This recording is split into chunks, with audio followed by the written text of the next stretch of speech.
Get them out. Any comment? Labour. Any comment?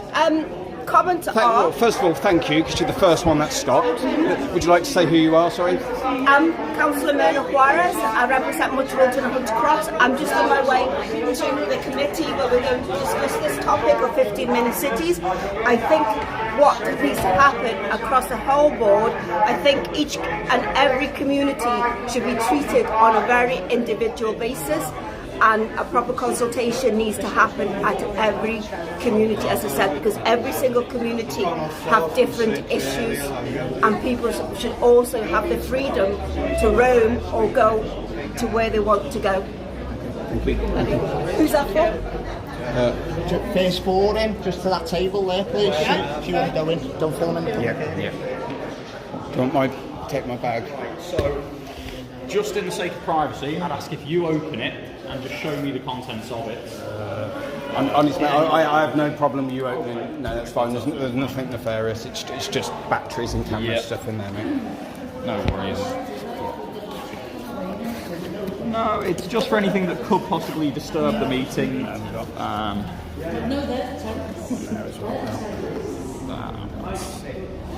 Jumper and coat and that one. Jumper, coat. Just batteries and paper and cables for my phone. It's all good. Yeah, not a problem.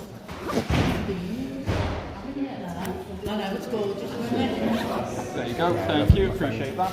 Thank you. Just wait there, which at the bottom of the stairs, you'll take it all together. No worries, thank you.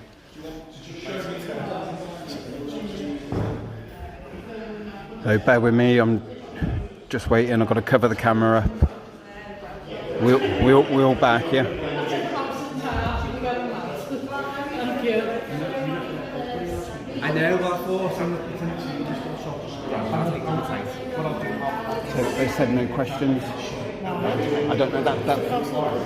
I know, but I'm just letting you letting you aware now that that's what they've said.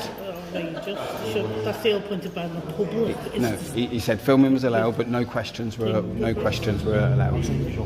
Okay. No Thank you, boss. Thank you, mate. Appreciate you just doing your job. Well, that's 700 years. Right, stay there. Yeah. Look what they're trying to do to us.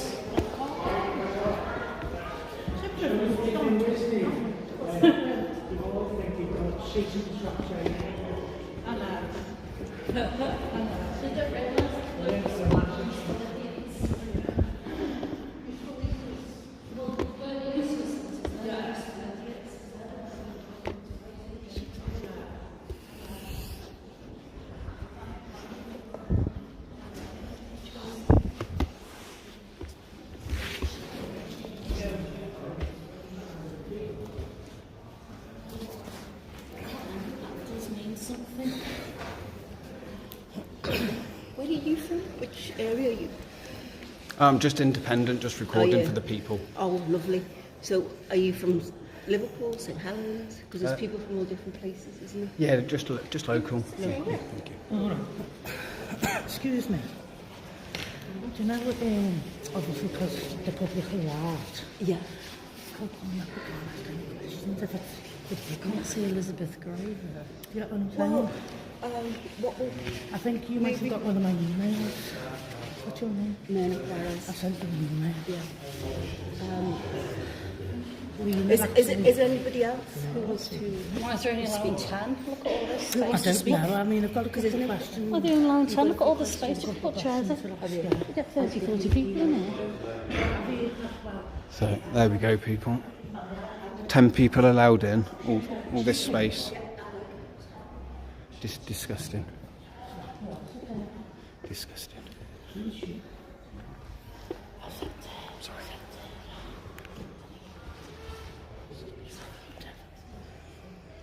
Bloody things on silent.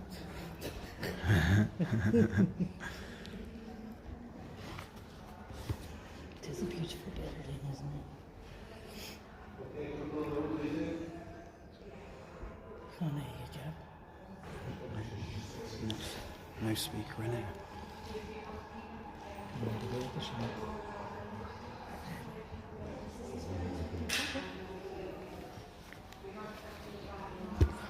We can't hear you. Can't hear you. Can't hear. Sorry, can't hear you. hear anything. You need to make the public to be able to listen.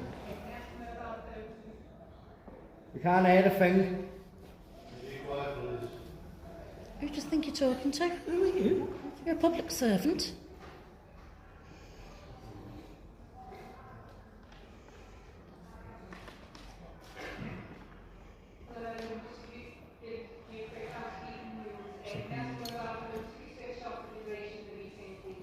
We can't hear you.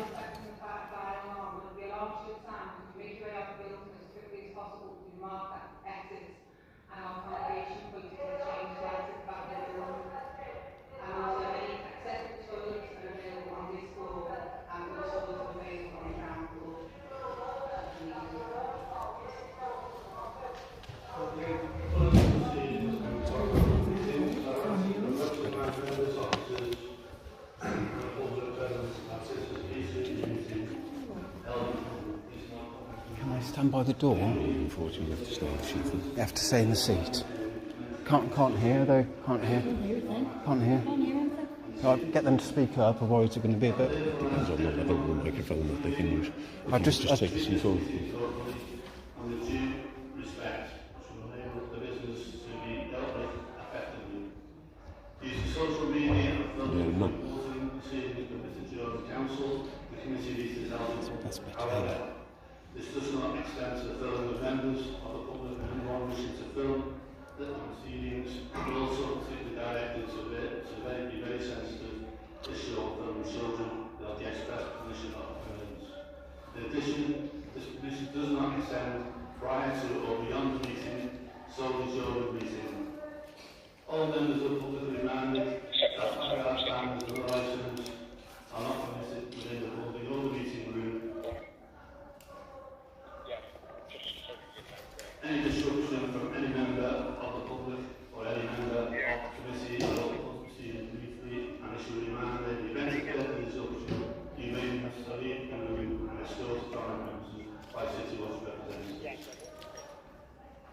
Okay, can I thank everybody for coming to tonight's meeting? There's lots of places we don't normally see in but welcome everybody. Perhaps Can I just stand by the door? I don't think your megaphone's helping.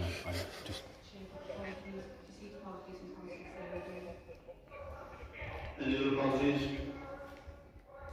Okay, then can I ask members and officers to introduce themselves? So I'll start with me, my name is Councillor Johansson, and the chair, and I'm from Kirkdale. And what you've done for the state. 57, 10 past 6. Chris Brown, Councillor from Woolton. Mirna Juarez, Chiltern and King's Cross Board. Councillor John Howard, Settlement. Stephen Hoover, Individual Manager, Transportation and Highways. Collins, Director of Transportation and Highways. They're going to be treated as Steve Moore, I'm the Water Director for Neighbourhoods and Housing. I am Assistant Director of Strategy, Performance and Partnerships at the City Council. Councillor Moonshaw, Hello, Councillor Sandys, Councillor from Walton. Hello, Neighbours, Councillor Zambi Rockwood. Then change Anfield Ward Council. Councillor for British Council, Neighbours. Councillor Sky Jones, from Northwest Board. Councillor Dan Barrington, Transport and Connectivity. Councillor Robertson Collins, Cabinet for Neighbours. Councillor Dory now, Councillor for Speed Board. and the officers at the back, please introduce themselves, please. I'm Nicola Pearson, I'm the Head of Service for Adult Social Care.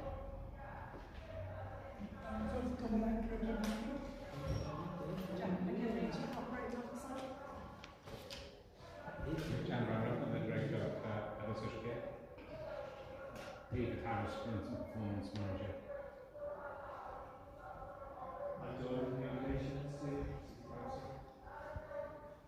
Okay, thank thanks everybody and welcome to tonight's Sustainable, Safe and Thriving Scrutiny Committee. Just want to know who to look that cycle. Welcome everybody. This is the first meeting in the new cycle, and hopefully, certainly after our pre-meeting, it's always a welcome discussion and debate as we move forward in the future. So I always hope that I remember the committee can move forward with that thought in mind. We had scrutinised and there is a call out advice to scrutinise. So can I move on then to approve the minutes of the previous meeting? Chair, can I bring an item on the minutes of the last meeting? Sure. Okay, so the last... Is it an error? No. Well, no. Well, Well, it is kind of an error, really. Or I want to know why the issue of the controlled parking zone is still continuing in the city. On the last minutes of the 24th of March 2023, I wasn't on that committee. Although, the controlled parking zone went to every single committee, and there was quite a lot of concerns from opposition councillors regarding the parking zones within the city centre and the increases and the proposed new layout.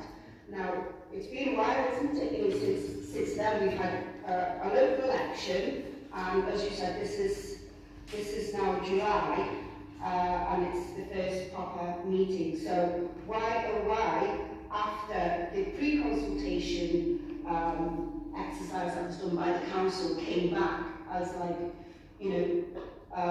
residents completely opposed to the proposals of the further increases to the car parking control zones within the city centre? Why are we still bringing this back in? Why is it here, and why are you still consulting now? Because you should have found that from that consultation that people were really opposed to this. That isn't actually the matter arising. That's approved in this first and foremost. They agree.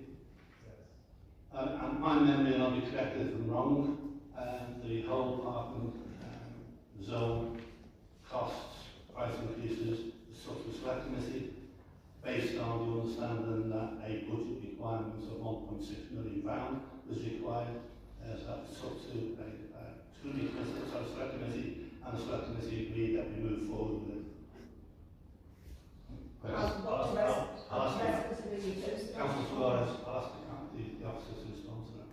That's a correct summary of what was discussed, and of course then Cabinet members have took the decision to then move ahead with the formal consultation process, and that's the executive decision-making process of the organisation. So that decision was taken by the executive, and therefore it's out for consultation. And obviously anyone who has strong views about what's being proposed can use the consultation process so we can capture people's views and opinions and inform the decision-making process going forward. Yeah, thank you. Thank you. Is there any other matters arising? No, I'm going to move on then to item 1, declaration of interest and declaration of interest. Okay, move on then to appointment of deputy chair. Councillor Dory and I appointed deputy chairs agreed to the council meeting. Is that agreed by staff meeting? Thank you. Move on then to item 4, appointments of corporate members. I'm not aware that at this point we will want to bring any adopted corporate members on. That can be a decision that can be made later on here if this committee so decides that's what we need. Is that agreed? Thank you. Yes, sir. Could we maybe not make that decision now? I mean, just experience of having corporate members of the audit committee that it will take quite a while to process to advertise, and as a committee, I'd say we want certain bits of expertise, somebody external to maybe look at things. We could agree as a committee here today in principle, and then go away and do the research from there. Sorry, Chris, misunderstood me. And no issue at any point in the future that we won't bring anybody on. Absolutely no problem at all with that.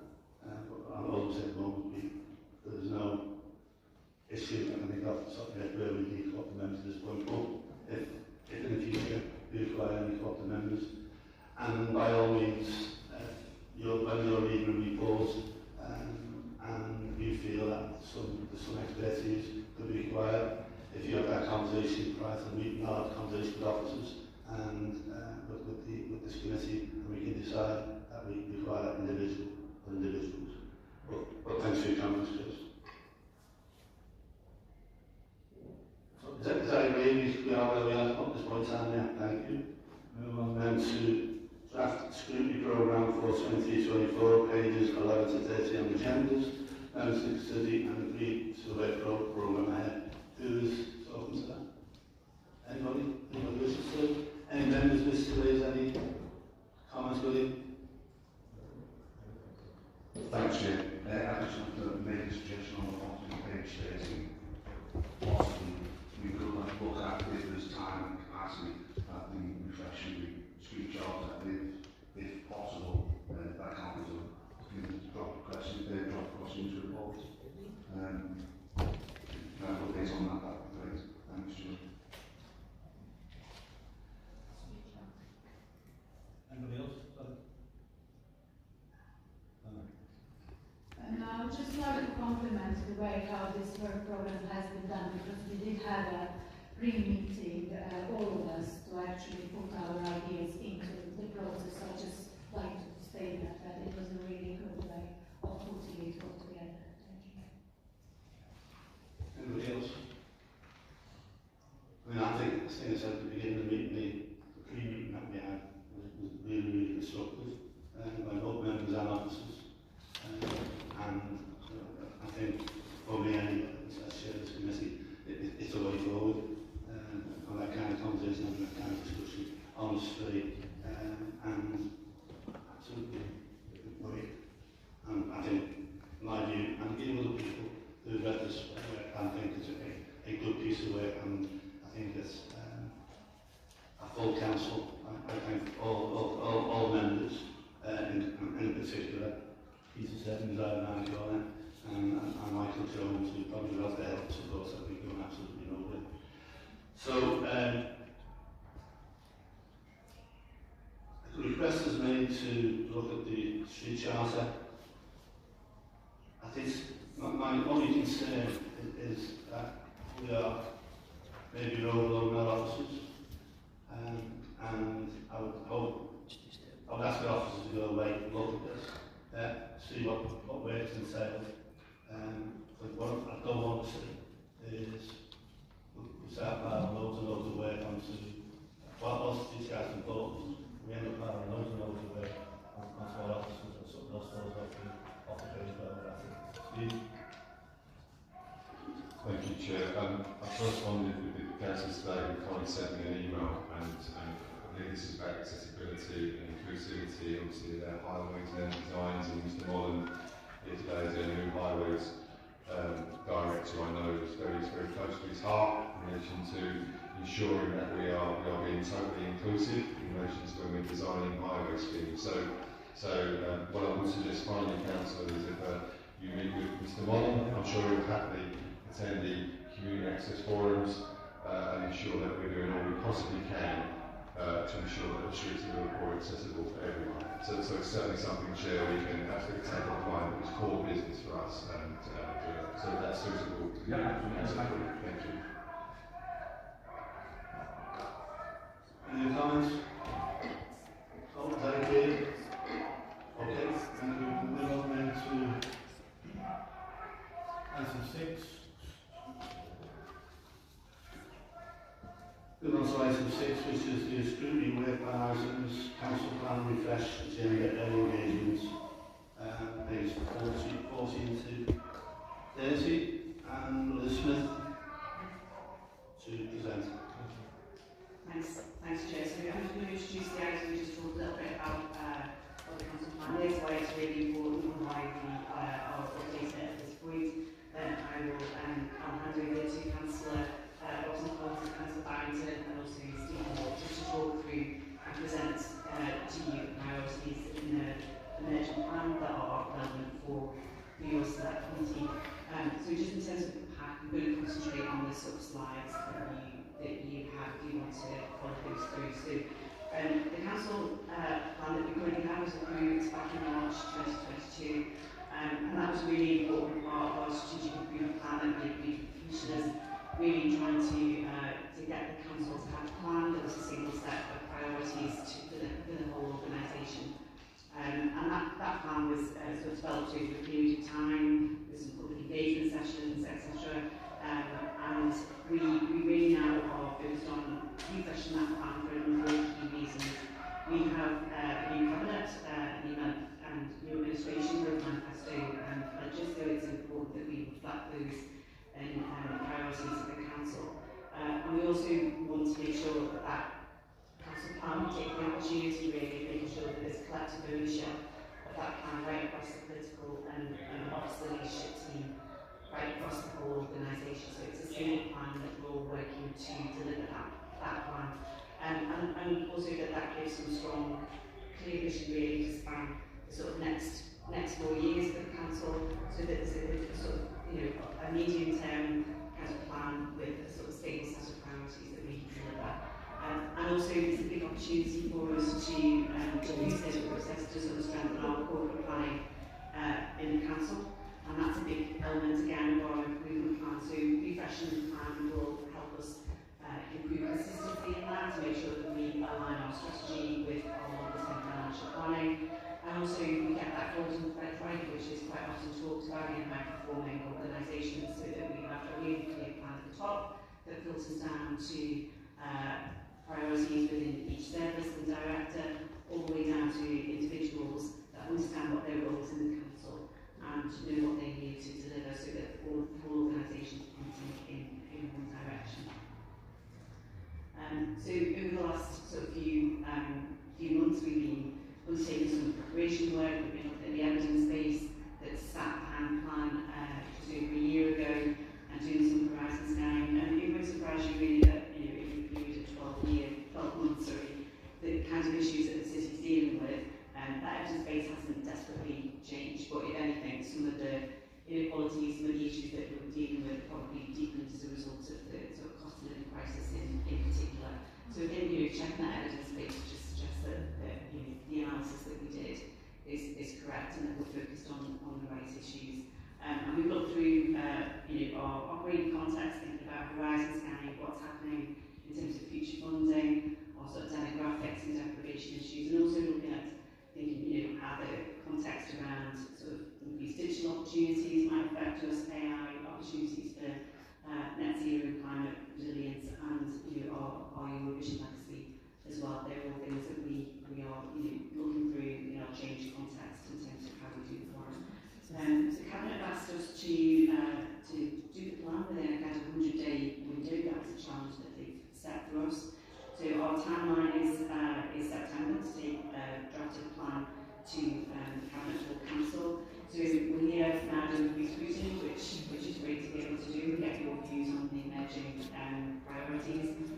We've got this select committee tonight, and we've got economy on sort of Thursday. We've had a really good set of discussions and feedback from the select committees. And so after that, we'll take that away, finalise the plan, start to draft that up. Then we sort of come back to each to keep you up to date on what the draft plan is looking like before it gets to September. If you just look through your sort of slide deck, there's a kind of flower petal sort of diagram which says draft strategic framework. So that's really the sort of the structure of the plan. So we will have a vision at the front which kind of captures what we're all about as a sort of council and what we're trying to do for the city. We're just working through a few options on that with Cabinet. It's always really difficult to nail that one down, but we're nearly there, I think. And then you'll see sort of 6 pillars around the economy, around education and skills, thriving communities, healthy adults and children, transport sustainability, and a well-being council. So for this select committee, the key elements of that plan, the key pillars for you to consider as part of this pre-scrutiny are the transport sustainability element and thriving communities. So the next couple of slides are sort of the detail. Hopefully you can read it. It's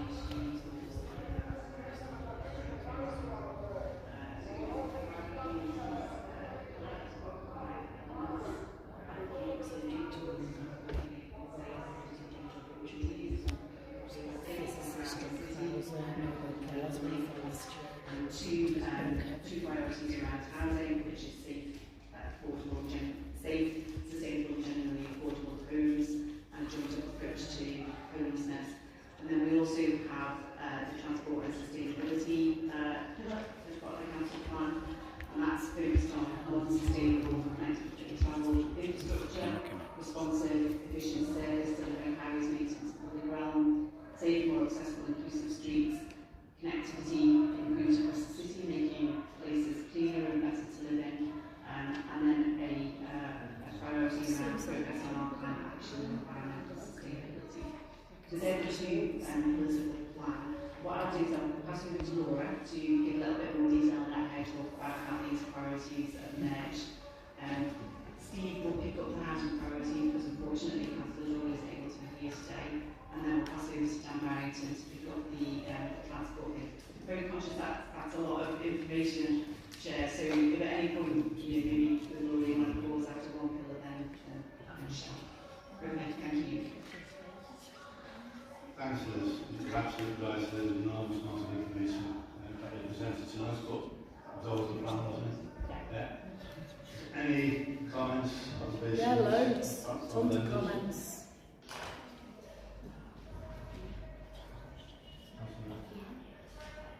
Can I ask, when the plan was written up, was it written by officers of what needs to be done? You know, looking at, what items the plan had? Has it been written by members and officers? So, yeah, we've been working with cabinet members to draft the priorities up, but it's been based on the manifesto, so that's the way that we develop the plan. Obviously, officers are there to facilitate the priorities and to do the drafting, but that's been done in conjunction with each cabinet member. Anybody else? Julie? Is it just right time to just mention a couple of things that are leaving this on the homes as well? Yeah, on the way, when you think about where the registered providers try robust housing options, it might be worth considering there including reducing evictions, because there's no point in the registered landlords on evicting people to add to the numbers. So if we can look at strategies to reduce evictions, that would be useful. Thank you, Councillor. We've just come back on that one. So I think that's covered in the other section. So we're looking at early intervention and prevention, and we're looking at private sector landlords and how they operate. And we know that there's recent changes in legislation to stop people being evicted. So it is covered in relation to working with the private rented sector, using our licensing team to look at enforcement to make sure when this new legislation comes through government, that we have the capability and capacity with our officers to go out and ensure people are not being unfairly evicted. So just to give you assurance, it is covered within the narrative. That's all we currently have. It's more on the social elements, because if there's any partnership with them to try and reduce the eviction levels. So the point specifically around evictions out of social landlords, is it? I think you can add that for you. And then the other thing that's missing, I think, needs a separate point in my experience in dealing with this with the city, is listed domestic violence, because if that's not specifically listed as a separate one, it tends to get hidden within everything else, and it is a specific issue that we need to take people from danger and intervene and make the linkage between domestic violence and potential homelessness. Generally, so again, absolute assurance that domestic violence and violence against women and girls as an agenda is a huge priority for this organisation. I'll leave that to members to talk about. It's something they made very clear to us.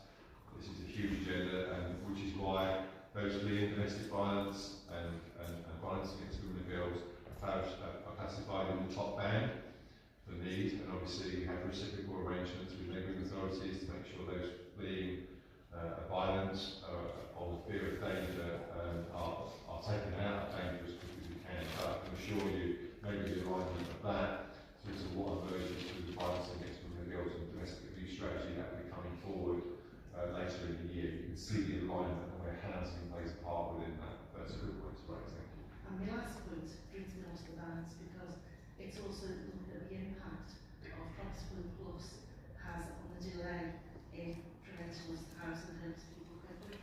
So it might be worth looking at how Property Plus either helps or hinders the homelessness, rehousing, and making sure that people are taken off the streets quickly. Thank you, Councillor. Again, we're well aware that we have some improvements to make. From an officer perspective in relation to how we address homelessness, rough sleeping, and those that are falling into difficulty through the current economic crisis more than ever. So we are upskilling our workforce. We're also increasing the capability and capacity within the team to make sure we can be at the forefront, more preventative and quicker and slicker in dealing with these challenges. We do have the improvement plan to be confident of that, and I'm more than happy to share that with any member at any time who may wish to see that.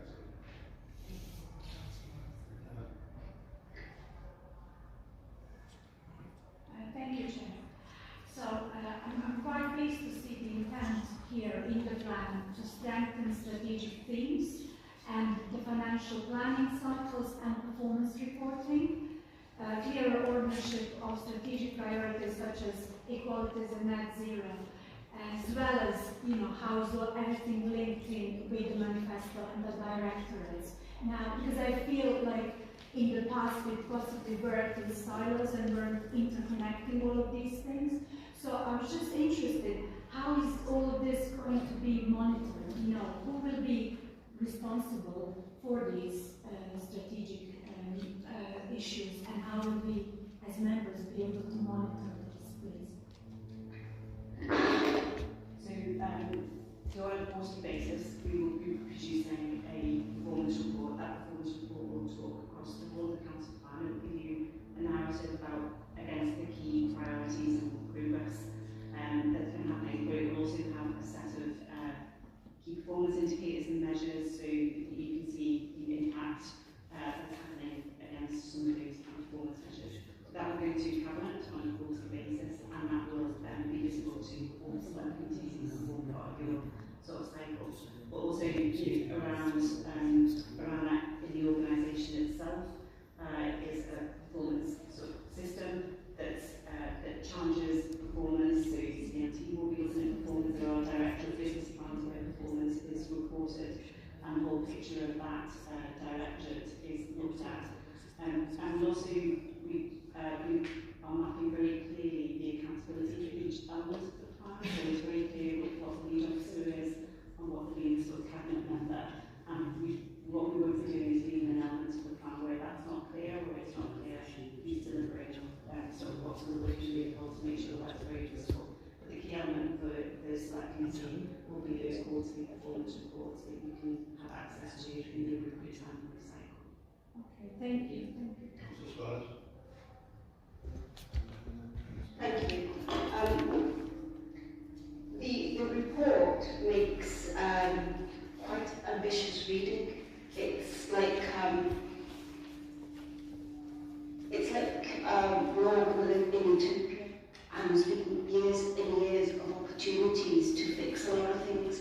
There's some things in the report that I do welcome. For example, joined up approach to ending homelessness, because obviously, the city has had a problem and it does need to look seriously at the matter and make sure that we are protecting people who are homeless within the city.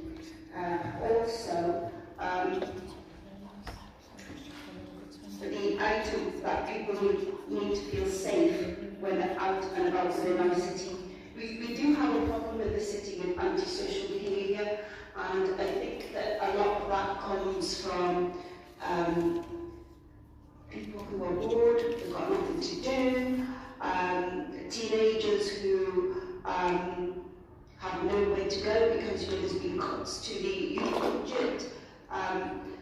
I know in some parts of the city we're constantly phoning the police and the city safe, and they are trying to tackle the problem. What I did find really encouraging, and maybe what the Labour group should think about, is that Antisocial Awareness Week, which was held about 10 days ago, I thought that that was really, really effective at tackling antisocial behaviour and making it seem as if this council and the police are really serious about nipping this type of stuff in the bud, how to be a good neighbour, how to report antisocial behaviour. I think that's a good start, but I think, you know, we need to do more, the ruling group need to do more, officers need to do more, and, you know, the likes of the police and the council city safety team going out there and getting people to help and deliver the news that antisocial behaviour is not acceptable. But also we do need to put provision there for people who are causing the antisocial behaviour, because the board and the normally teenagers. So I congratulate you on that.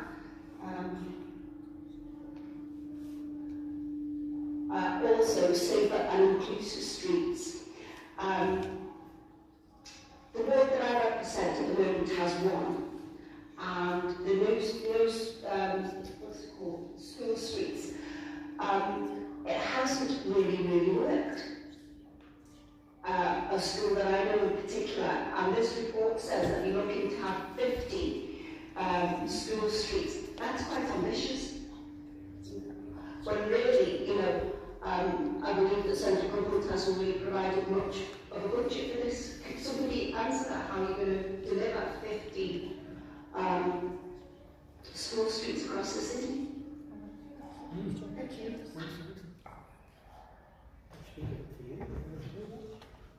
Introduce yourself, yeah. Thank you, Chair. Yes, I'm the Model Director for Competition and Highways. As part of the school streets, yes, it's an ambitious target, but it's something that I feel very confident that we will deliver. So as part of my team, I'll be looking to implement these. Yeah, we're already undertaking the assessment to see where we can actually install these school streets going forward. But with the increased powers that the council now have in terms of moving violations and enforcement with the use of cameras, there's a lot more positivity from my team and probably from the administration that once we do get these in, they'll be much more successful. So that is the intention moving forward for the delivery of the school streets, which, from our opinion, we're anticipating to be a challenge, but we will deliver in the will be successful. Very quickly. So how far are we away then from being able to enforce school streets and stop people from endangering the lives of, you know, children and families who won't walk to school? How far are you away from being able to enforce and find those people who actually make it dangerous to walk to school? Thank you, Chair. We're due tomorrow just by coincidence that we will get a decision from the Department for Transport in terms of under the Traffic Management Act Part 6 to get authorisation to undertake enforcement by camera for violations of traffic violation or multiple traffic violations. So we'll be implementing the service scheme in October in terms of moving the violations, and following that we'll then look in terms of school streets in terms of enforcement through traffic laws. Okay, anybody else? Thank you, Chair. One of the key horizon scans, I think I've also mentioned this at a previous consultation on this, is obviously digital and AI. And I think that's absolutely key considering the advancement of AI. You've got your things like your chat GPTs or whatever it is, basically writing the agenda perhaps for future committees. What I'm planning to see, I think, as I go through the document, perhaps others could elaborate on it, is how that's actually embedded in the detail of this and what we're actively thinking in relation to that. Because I think we're going to need a very firm strategy as this continues to grow. It's not something that's abstract anymore, it's very much here. And I think that some further explanation about what Council has planned on that would be welcome. Initial comments around that, so that the sort of digital and AI from, say, if you in another part of the plan of our council, we are sort of looking at how we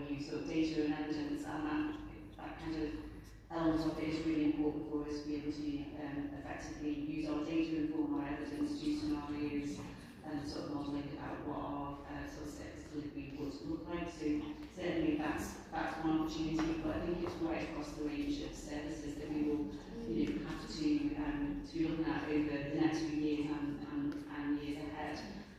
We talked about the council having an improvement plan and a transformation journey, and it's building those key opportunities in, sort of where we can. We will have additional and a sort of customer strategy that will emerge over the next sort of few months, and an ICT strategy that we'll be looking at trying to sort of set some principles about how we do that more effectively. I'm not sure whether there's other sort of comment from members or Steve on any of that.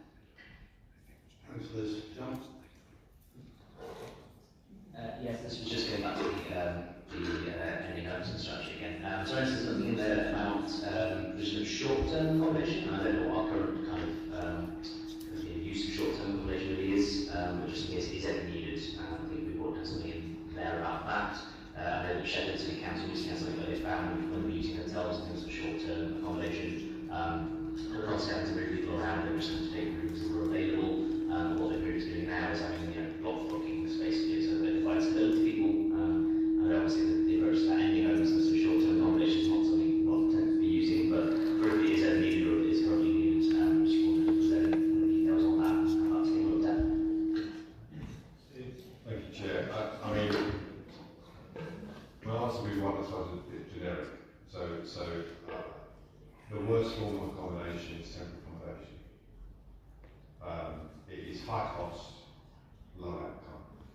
For any young family, temporary accommodation, we have children and the balancing out system, you don't need me to tell you how damaging that is, not just from a bricks and mortar point of view, but a lifetime perspective. So our strategy, our approach, and I know the administration are very passionate about this, is to try and eradicate the need for short-term temporary accommodation and bed and breakfast. That's our drive, that's our ambition, that's what we're trying to do. It is challenging. This is not a Liverpool issue, it's a national issue, as you're all aware, and there's pressure in the system everywhere.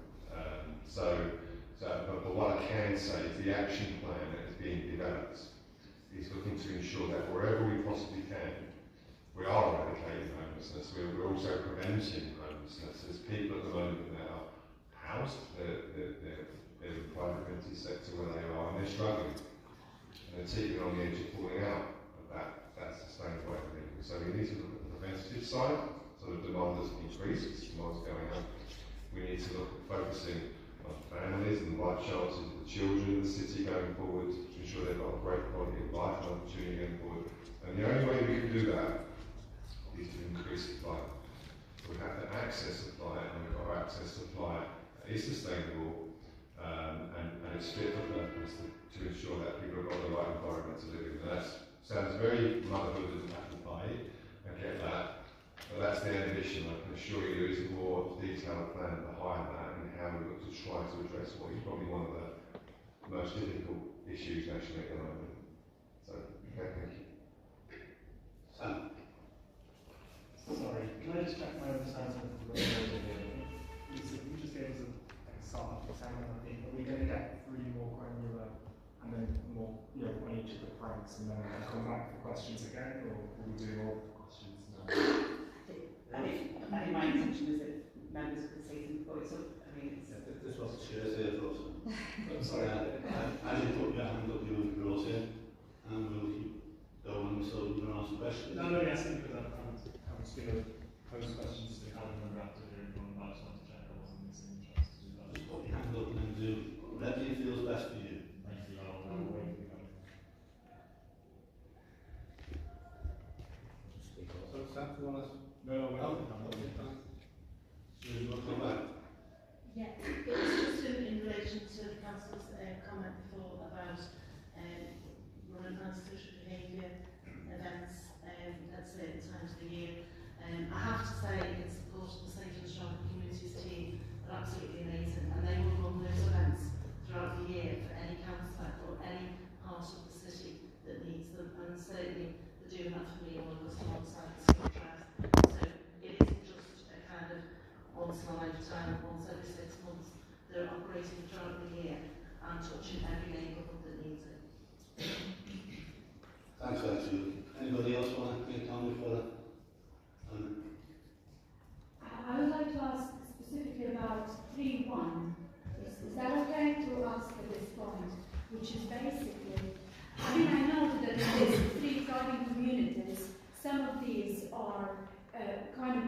into the future, and then 3.1 is in particular kind of a very short-term issues like on a daily basis, deliver a more effective approach to waste reduction, street cleaning and recycling. So this is something that we are looking at, right now. And I just really, and this is something that affects our residents the most, really, is how does it feel to be in the neighborhood, waste management, litter, and so on. This is what the residents care about the most. So I really do wonder, how are we going to do this? Because at the moment, it's quite difficult, the waste management and the litter. I'm talking specifically about Anfield, but I'm sure that we have similar issues there. So how are we going to tackle that as a small, it's not a small scale, but it's an everyday issue, and then in comparison to some things which are a bit more longer term? I think I'll try and step for it. Yeah. If you look at 3.1 Green, it's got a more effective approach to waste reduction, street cleaning and recycling. I would honestly, because that's great, wonderful set of words and whatever, but I want to understand what those words mean in real time.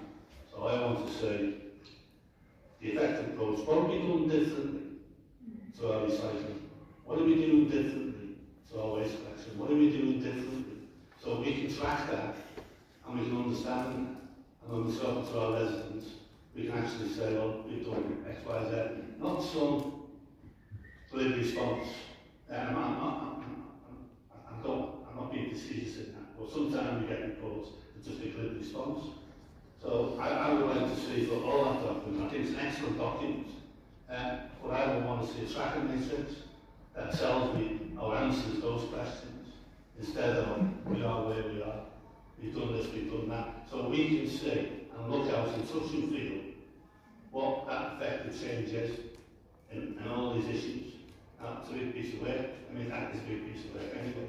But certainly in terms of how this committee gets report back, I want to say, and I'm sure my colleagues agree with me, how are we achieving, or how are we answering all those questions, and not so we're making progress, or we're doing this, we're doing that. We want to see something tangible.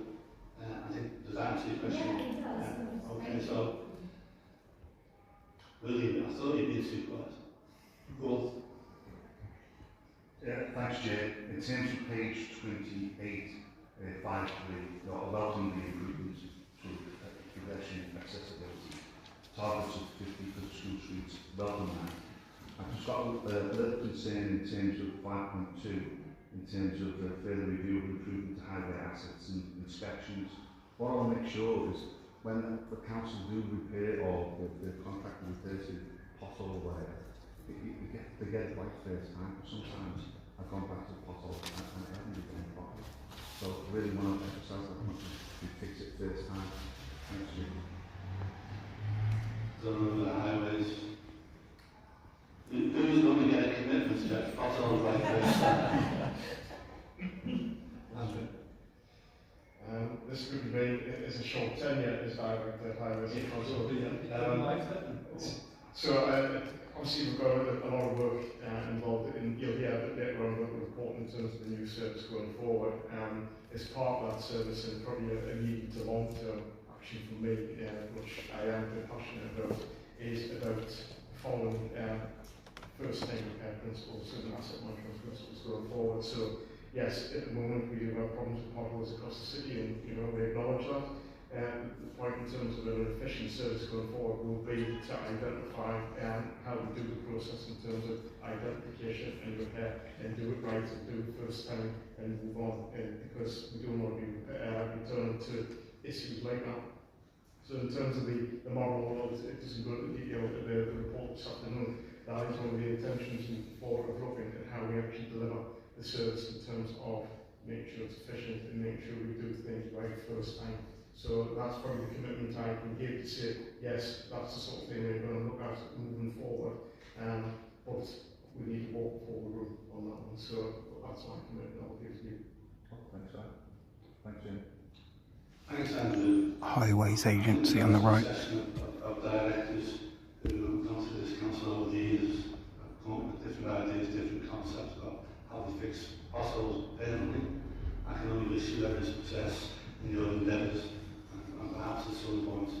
can take William out and show him how you fix them when you pick them first time. Is there any other questions? Sorry, do any of the cabinet members, are you sitting there like, no, it's not saying William, not identifying, but do you want to come and make a brief comment? Right. We were going to say a little bit about priorities, which is what we did release before, but obviously we were waiting on you, Chair, as always, so thank you for that. I will keep it. And one of the reasons for the work she's been doing on this and all the officers, but it is in close, as she said, conversation and cooperation with cabinet members. It is reflective of our political priority. We won an election on the Labour manifesto, and we're very pleased to see that that manifesto is absolutely put into practice. So that's in terms of the whole city agenda, in terms of a fairer city, supporting those in need, strengthening our city, regeneration, all those types of things that obviously the Labour Party community. But it isn't just the Labour members' agenda, it's absolutely cascading down now through the select committee, so that all councillors have a chance to input into it, and it will become a council plan, so it isn't a Labour Party plan in that sense, but our principles and values have absolutely gone into it. In terms specifically of my priorities as a cabinet member, a long list of responsibilities, I certainly won't go through all of them. A lot of members here will know my absolute priority, making the city cleaner and greener. You may think I've succeeded slightly better on the latter recently than perhaps on the former. So we've had a lot of issues around our biodiversity commitments and how that marries in with actually going out and providing services in the community. But that cleaner and greener agenda is absolutely a commitment of mine personally as portfolio holders, but also of the administration generally and our believer. Thank you. It is very difficult. We are working in circumstances where we have had 13 years now of austerity. Try not to mention the first 5 years of that, when we had absolutely the heart and soul and all financial support and resources and capacity written out of local government and all sorts of public sector by coalition government. Let's not forget that. Mirna's been around a long time, like I have, so let's not pretend that didn't happen, and that's the circumstances we're working in. So it is a very tough act. Working very closely with our partners at SSL on that, we're getting a short-term improvement plan. Leonard is absolutely right. There's some of those basic services, particularly in our very densely occupied areas with terrace houses, lots of privately rented and HO members and student occupiers and those kind of transient issues and dense occupation. There are some real issues there that we need to get to grips with. So we are working on both a short-term plan, short-term intervention that will require some reinvestment financially, but also that's a longer-term commitment across the city. So half, as I say, of my list of portfolio responsibilities is around that cleaner and greener environmental agenda. I do specifically add to have biodiversity added onto that. That's something I'm very committed to. So it's not just about looking after our parks and our green spaces, but making sure they're contributing positively to biodiversity. And the other half of my responsibilities around community safety. Some of that is very technical stuff around all sorts of things that the local authority we're responsible for. Some of which has been a steep learning curve for me in this new role in the last few weeks. We're responsible for things like domestic homicide reviews and all kinds of really technical legal stuff that's fundamentally important, but probably doesn't often touch the public agenda, thankfully. So I've got both those elements in my portfolio, and say my absolute commitment is to get our city clean and green in the shorter term. My other priority in this particular role is about supporting councillors in their role. And that's about supporting all councillors to deliver for their communities in their local areas. It's absolutely fundamental to me. I have tried to make sure that I send out information to all councillors where I think it's relevant to everyone, where things are happening in my portfolio. I say they touch all the rules. It's not just about me, so I don't just send that to Labour members, I send that to all members, and I think that councillor role, strengthening that role is absolutely fundamental. So I will work with anyone who is trying to turn it through their community. We're working hard on trying to take that delivery of services closer to the front line. That's what that new 19 new staff that are going into those 13 areas are about, absolutely taking frontline services closer to councillors and to residents so that we can really up that delivery of frontline services and trying to improve our city for everyone. Thanks, Chair. Thank you, Laura. I think we're behind this up now. Before we do that, I thank Councillor Suarez for recognising. Any questions? You're going to walk out otherwise. Thank you. So lots of key priorities here, lots of work to do over the next 4 years. So in particular, we want to see more people choose public transport, working with Steve Rothman, our Metro Mayor, with the support plans to improve back under local control, deliver a fully integrated transport system, deliver green bus routes, and other bus priority measures. Alongside this, we want to see more people choose active travel by walking and cycling for journeys, need more high quality segregated cycle lanes in place that would give people confidence to cycle. And we are making progress on this. So the Cabinet last week we accepted £11 million to deliver more active travel schemes.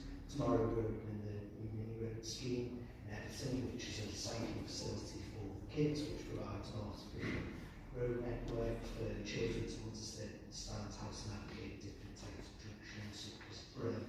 Important we get the next generation to choose active travel, and work's nearly complete on improvements to 30 access points along the loop line to great facility. We've got the loop line and making it more accessible to people is very important. We're also continuing to install drop curbs to improve accessibility, as Will mentioned before. This year we've delivered 300 electrical charging points, and in the next 4 years we'll deliver 2,000 more charging points. We need to have the infrastructure in place to make it easy for people to make that switch to electric. Parking is a big priority for all of us. Following on from the piece of scrutiny work that the Neighbourhood Select Committee did last year, we've been recruiting more parking enforcement officers. We have seen an increasing penalty notice issued this year, but I do know there's still a lot more work to do. We've got a new head of parking services in place, and we will continue to see improvements as we get more enforcement officers in place. Improving safety around schools is a big priority for us as well. As mentioned before, we've got an ambitious target to install 50 school streets in the next 4 years. We're working with schools, parents and children to raise awareness of the issues around schools and encourage parents and children to walk and cycle to school, and as well as improving safety around school, to also improve air quality around schools as well. So I think just touches on a few areas in the plan. Thank you. Sorry for being interrupted. I think we come to the natural end of this debate. Do we get to ask questions? Do we get to ask questions? No, you don't. Why not? Why not? Where did we get No, you don't. That's not within the structure of this scrutiny committee. I'd ask you to be quiet, please. I don't know who you think you're talking to. You're a public servant. If you don't be quiet, I'll ask you to leave the hall. It's a suicide mission with your neck If carbon. you carry on, I'll ask you to leave the hall. I don't know who you think you are. Samson. Yeah, Chair, I do apologise. I think it's me misunderstanding the structure of the question, so I'll just do a few quick ones, if that's okay. The new neighbourhood areas, in terms of bringing service delivery closer to people, that's something that we could only support. What I don't understand quite is what is the difference between the new hires that are going to join the organisation and work in those areas and our existing street scene officers? What will they do differently? I assume that we're working very closely together, but what will be the differences in the role that we'll be hiring for? Because we would all welcome bringing on more results, but what exactly is the priority? Just to clarify, yeah, almost all services, certainly most within the neighbourhood directorate, will be coming down to being sort of run at that neighbourhood level to make them more, as I say, relevant to the areas that they serve. And really draw attention to Anfield area, those specific areas that you have some expertise and some closeness to where you're working. So this is in addition to street scene officers, the actual jobs that are out at the moment are some management posts and some support officers for those, and that is about building a scientific base in the sense of having that organisational base to sort of be a linchpin in a sense for delivering those services in that area. Everything else will then, realign slightly around it. Street scene officers, of course, are area-based already, but are fairly under-resourced and have been at a sort of bare minimum level now. And absolutely need some support. So if you work closely with those, closely with ourselves, will start to realign how they work so that they will be closer to where they're delivering, their services, which I think will ultimately can only be beneficial.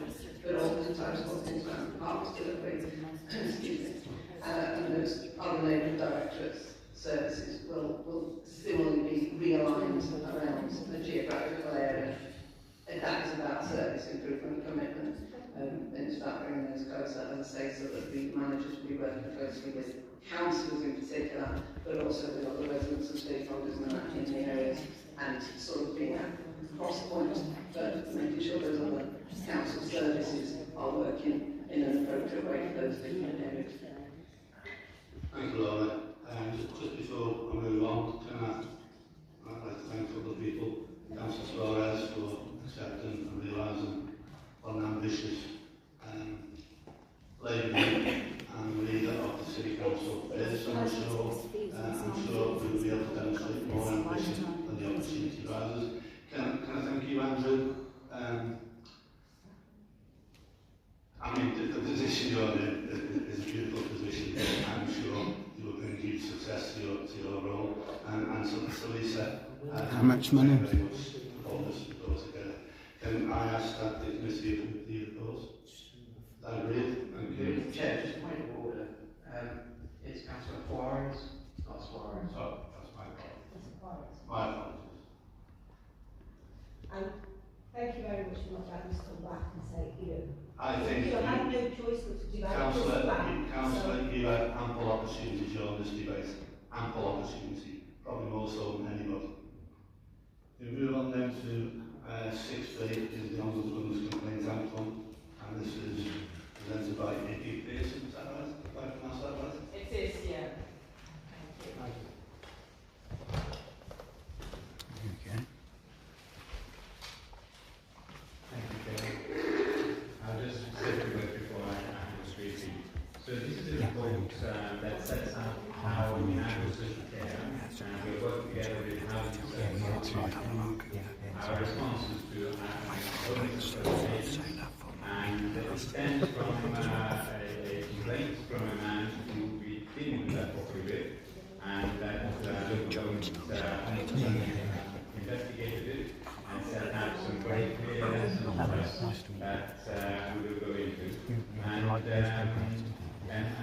we have a duty, we made a commitment to local government ombudsman that we present to the environment select committee to make sure that the report is accepted and that it is applicable to the way that we set out.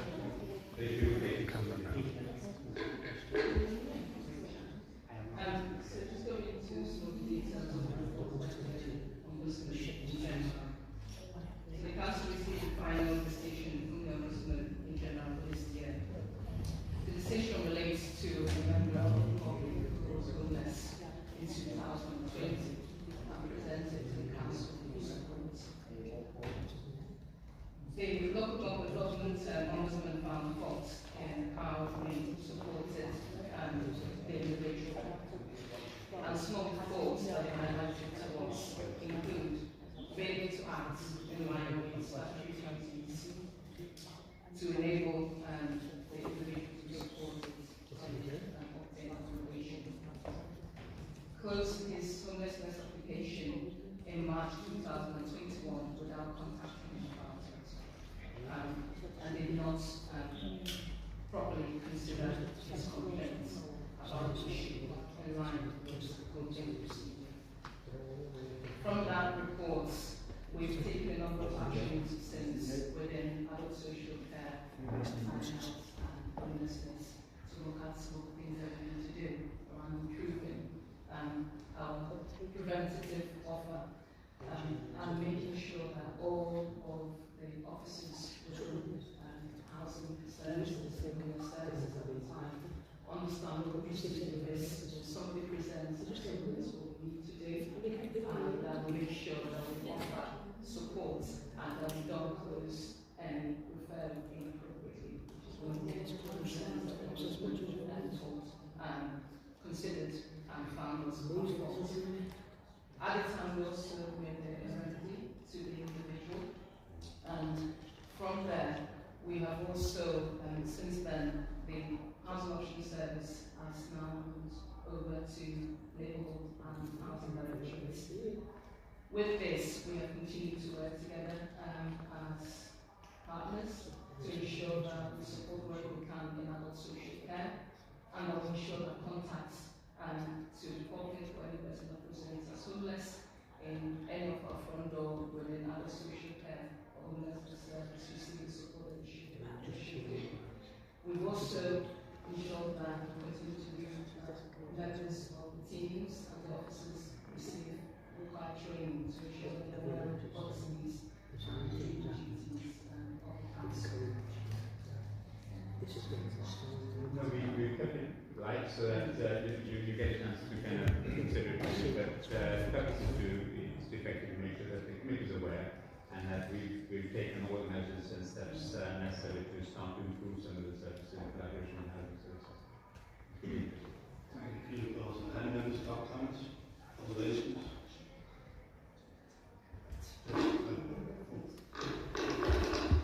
Thank you, Chair. I mean, it's a sobering report from the Ombudsman, and I'm pleased that the Council have actually met the recommendations and taken action on them.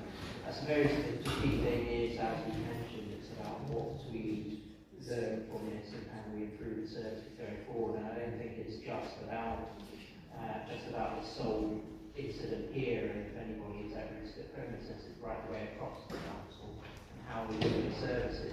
I'd like to hear a little bit more, perhaps, if you can, a bit more specifics around training, about the delivery of service. But the key failings that I'm seeing from this report is that kind of A to Z approach of a report being made. You know, something's failed in the process along the way, and I'd like to know the kind of, you know, what you're doing in terms of quality monitoring that. You know, are you doing any kind of external monitoring of that? Somebody perhaps, you know, going through the process just to kind of see how it works and where you're kind of fixing those gaps, really.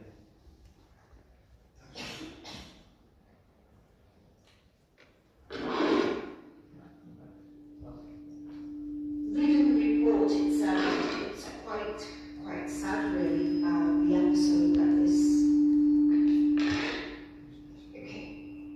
quite sad, really. The episode.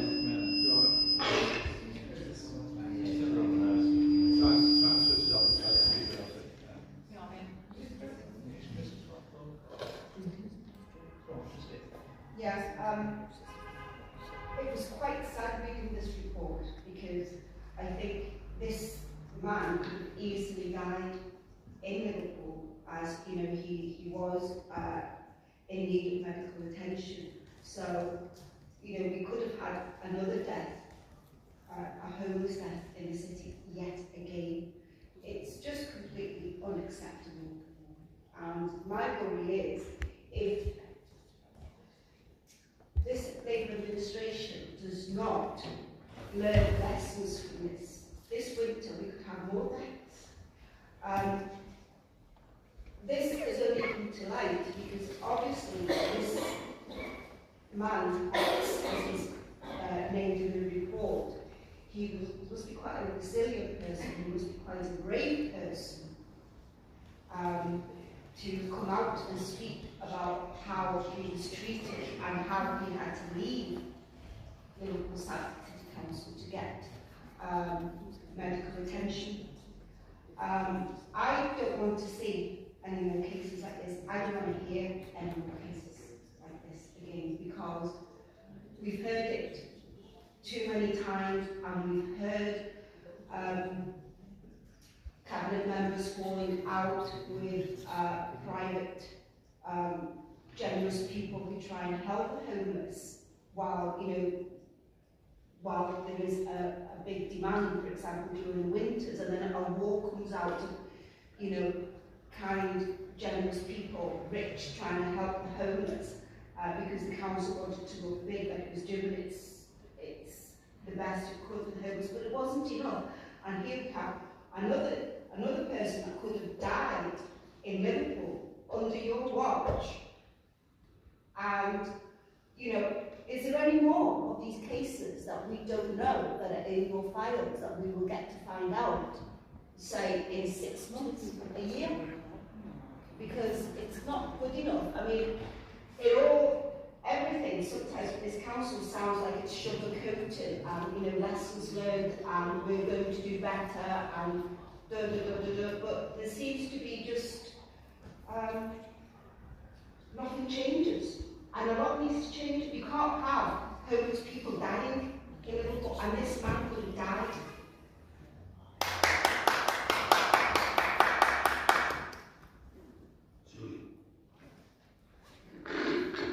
Firstly, to answer Councillor Juarez, during the period of this potential death, I should say, that he didn't die, I was leading the homelessness reduction project for the city on behalf of the social landlords, and during that period of time, it was a Labour council and we took over 2,000 people off the streets permanently into furnished accommodation. We saved the city with £1.5 million in the rent that would have been paid, and we raised £1 million worth of furniture. So with respect, this Labour administration has done a lot to help these people, and I've got absolute evidence and independent verification. However, the question we've got for officers is that during the period of that homelessness reduction project, we've now lost 2 homelessness ombudsman inquiries. I know for a fact that if those 2 cases had been brought to the panel, it would have been recounted because we have properties available and we have furnished properties available to take these 2 people off the streets. Previously, it was a lady who was pregnant with a child and she was estranged from that child while she was homeless. This is the 2nd ombudsman inquiry that we've lost, and what I feel we need is an immediate examination of all current complaints in the system, because they don't reach the ombudsman for a determination until those complaints have been fully investigated. So senior officers need to take ownership of the complaints that are currently in the files and make sure that every case is investigated before it reaches the ombudsman, because this is about saving lives. On that, Councillor Juarez is correct, because if we help them and we take them off the streets for good, they don't end up putting their lives in danger. And these 2 cases that I've seen recently are 2 cases too many. Thank you, Jude. Just coming back on a couple of comments. I've worked at this local authority for 6 months, and I've seen nothing but passion, effort from frontline staff that I've never seen it before. So this is, I'll defend anyone on the staff to the hill. So I've got no blame at their doorstep whatsoever. What I would say is this, is we know we need to improve the capability and capacity of our resources to deliver a fit-for-purpose housing service that serves the needs of our residents, and that plan is in place. So you have the interim director of housing, today, it's the first time we've done that for a long time. Okay? So we are upskilling the organisation. What you're seeing here is adult housing services for sitting in adult social care. We've now got the creation of a housing department that's working tightly with our RPs. And I, in my role here, chair something called the Housing Board, and that's going to continue after I've gone. So we will, and sitting on that, and this has come up a little bit today, I just want to touch on this, is housing is not just about housing, it's about people. And if you're talking about people, then you need the director of children's around the table, you need the director of adults around the table, you need the director of public health around the table, because you're talking about people, you're not talking about bricks and mortar. So have assurance that these processes are now in place, and there's a lessons learned part of that document. This was 3 years old, I appreciate that, and we now need to give you the assurances that we have a tight front door as we possibly can have. We can't solve the world's problems, that's not the role of the local authority. It's a collective responsibility of partners, central government and the like, and whoever funds these things. Okay? So, but what I can assure you is you will have a first-class housing service in this city serving the residents, because the plan is now in place. So hopefully, I know you're going to be meeting with the new interim housing director and you'll get the assurances. And then have a member to go and say we'd like to meet the interim housing director and get assurance of the plan and the work and the effort and the investment that's going into this service to protect the people of the city, then just ask. Thank you. Does anybody else want to make any comments? Sam? Yeah, thanks. At point 23 in the finance section, there's a bit that, I mean, it's all not to rehash it, is all there's a point that's made about Mr. X making his second call to the council in August and being told that the number he used in June was wrong because it was for someone in the wrong stage of the process. I mean, in the abstract, as described, it's obviously an example of a silo working culture. It's really, really bad. I want to ask just very basically, why would that not happen now? Because, I mean, let's say somebody's wanting to make this phone call is in one of the most desperate situations of their life. They may not be doing the research on exactly what's available, exactly where to go.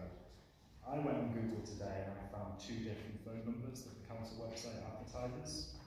And you know, 2, 3, 3 and then 4 different. And then obviously you've got the separate pair line ones.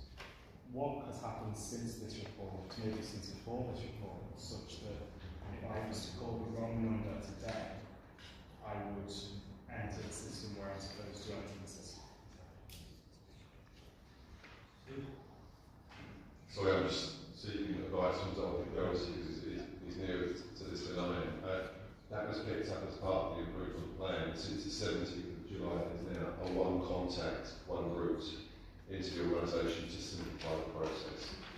So we stopped this multi-opportunity coming and then someone falling out of the system. So again, hopefully that gives you assurance that we're already looking at this and saying, okay, let's make accessibility into our front door as easy as possible for the most vulnerable in our communities that need support in a timely way. So again, any further detail in relation to that council, I'm sure Dr. you'll have more of a detailed plan to give you the assurance of it's a very detailed improvement plan that's in place. And it's not a click the fingers, source it with some magic fairy dust on it. It's not going to work like that. Okay? It's a work in progress. And we're on the right trajectory, we're moving in the right direction. As every day goes on, we're improving. But we're not there yet. We're not there yet. We need to continue to improve. But I'll give you assurance if you look at the plan and you can see what's been done today. And these sort of examples show you we are moving in the right direction. Thank you. I think the report's the time report. Thank you for bringing it. I think we all share the same concerns in relation to life of homelessness, and homeless people, should say. And it's incumbent on everybody in the council to do everything that we possibly can to protect all the homeless people within the city. On page 33 it says, we've received the homeless referrals and issues reminds to relevant staff, and then issue reminders to relevant staff about public car lines. I don't think there should be some training in there, not just remind people. I think I was quite shocked to see this report. I'm not sure we'd have seen this report 12, 18 months ago. I don't take anything I do now, but I think it just demonstrates what we are trying to do as a collective and an open transparency about everything that we're trying to do. So we're obviously supporting the work that the homeless youth I would like to see you more brought to this committee in 3-6 months, something like that, and I'm sure you will to tell us how we closed all these. We're all human beings, we all make mistakes, but I know and I understand that you as humans try to do 100% all day, every day, and it's a difficult and thankless task that you've got. But I think it's important that we say sometimes people, not your distant future, say no, we close this up. Can you say something at the end? Okay. Is everybody happy to move on? Okay, we'll move on then to Item C, Liverpool Transport Plan 2020. Members will receive the report setting out the intentions to submit to Cabinet's draft Liverpool Transport Plan, and it's from page 47 to 149. So I hope you're not going to read every page. So who is living on that? Would you announce yourself, please? Stephen Weber, Interim Divisional Manager for Transportation and Highways. This is, as Chair has said, the draft transport plan that has come out of the best value inspection. It's an item that we need to do. It's been drafted over the last few months, and it is now reaching the stage where we can bring it forward for review, and it is setting out the intention for the future transport system within the council boundary and how we want to transform it over the next 5 years. We've consulted informally with the combined authority, and it is to tie in with their local transport plan, which is being produced. The guidelines were due out in the last month, but they still haven't come, so that could well be delayed until next year, but we're waiting on that. The local authorities used to prepare the LTP, which is the local transport plan, and it is a statutory transport policy document, and all 6 constituent authorities will be signing up to that. It has 2 major drivers behind it, the climate emergency and the best value inspection. Yes, it is a very lengthy document, and it does set out high-level plans, and it will be reviewed at least on 5 years, but it will be reviewed more frequently as we move on. Any comments or relations? Held by them. In the development of the national network section, you make reference to the new plan, which is obviously a brilliant thing that we've got. I just wanted to comment that in my ward, if you've seen it, there's a whole section of the new plan that is not under the control of Sustrans, and it's owned by private developers. It's very overgrown. One side of it is almost impossible to get through now, and it's the source of lots of complaints within my ward. I wonder if, because that is sort of, it takes us to the boundary, if there's any possibility of trying to investigate taking that into our control or trying to make contact. I mean, I've tried several times to get a hold of the developers, and I know council officers have, there's a lot of, several years of trying to make contact with them. If there's anything that we can do to kind of make that part of the network. Yes, following on site visits, and I could see the problems on the loop line there. I have got an officer looking into it to try and find out options for us to move forward. Ideally, it would need to perhaps go to Sustrans, and then they can say look after the rest. But at the moment, of course, it's owned by Morris Homes, isn't it? So we are trying to make contact to resolve the issues, because as you say, before long, it will close the path off, won't it? So we are aware and trying to take action. Thank you. I'd like to ask about Anfield and the airport. I mean, I see that Anfield, obviously it's the ward I represent, but it is, what we have in Liverpool, which we are really famous for. And so I have 2 questions. Number 1 is, from our airport, when the airplane flies in the evening, in the night, sometimes you just can't get a bus or a coach into Liverpool, and that is a massive problem if it's after certain hours. Because as a European city, we should be really having links, public transport links, into the city centre, connected, at least to the city centre, if not Anfield, once the airplane flies in. I think that needs to be addressed somehow.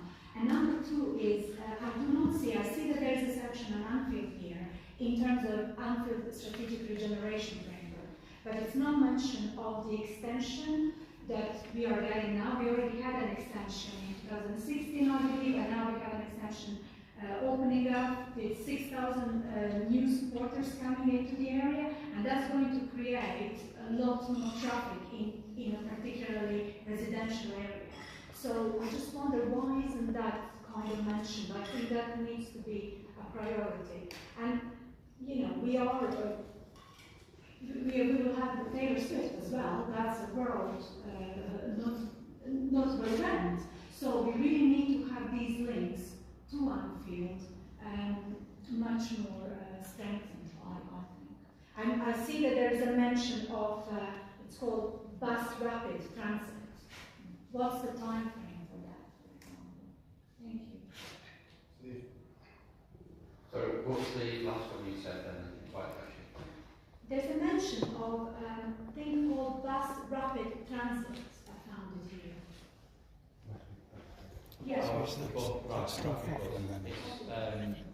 Looking at the lorries within the city centre and also links to the airport.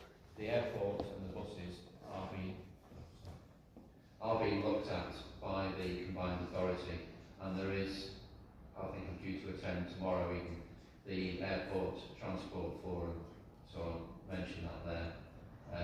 But I take your point about Anfield, that we need to do that. And it probably also ties in with Brownlee Moor as well, because both football grounds are there.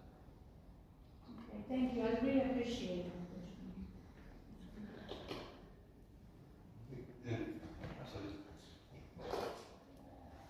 Thank you.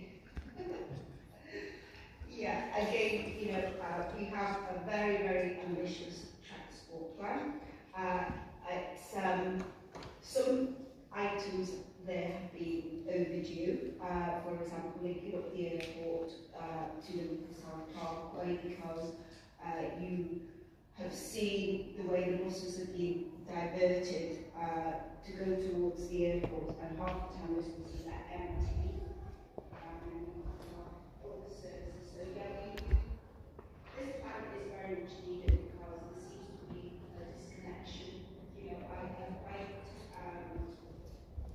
agree that needs to that train station needs to be looked at. I think also the Baltic Triangle needs to be connected to the city.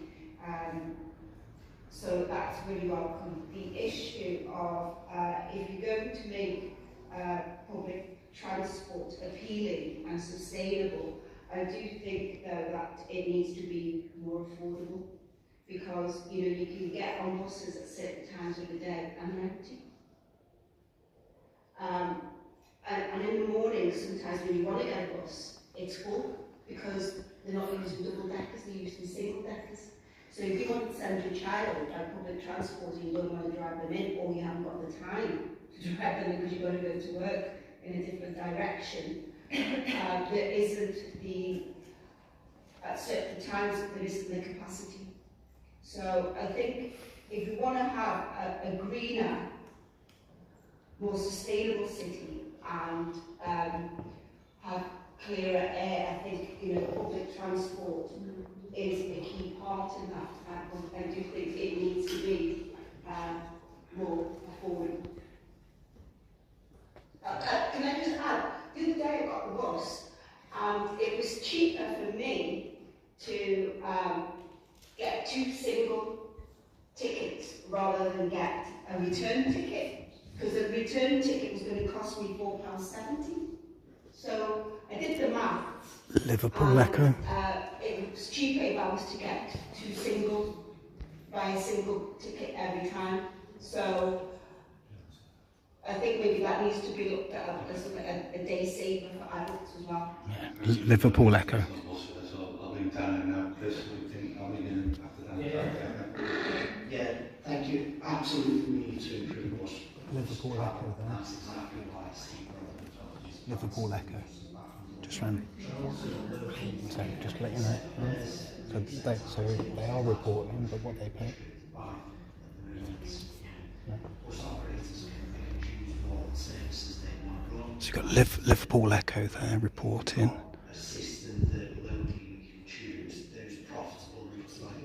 So hopefully everything goes out. They're not hiding anything for the public.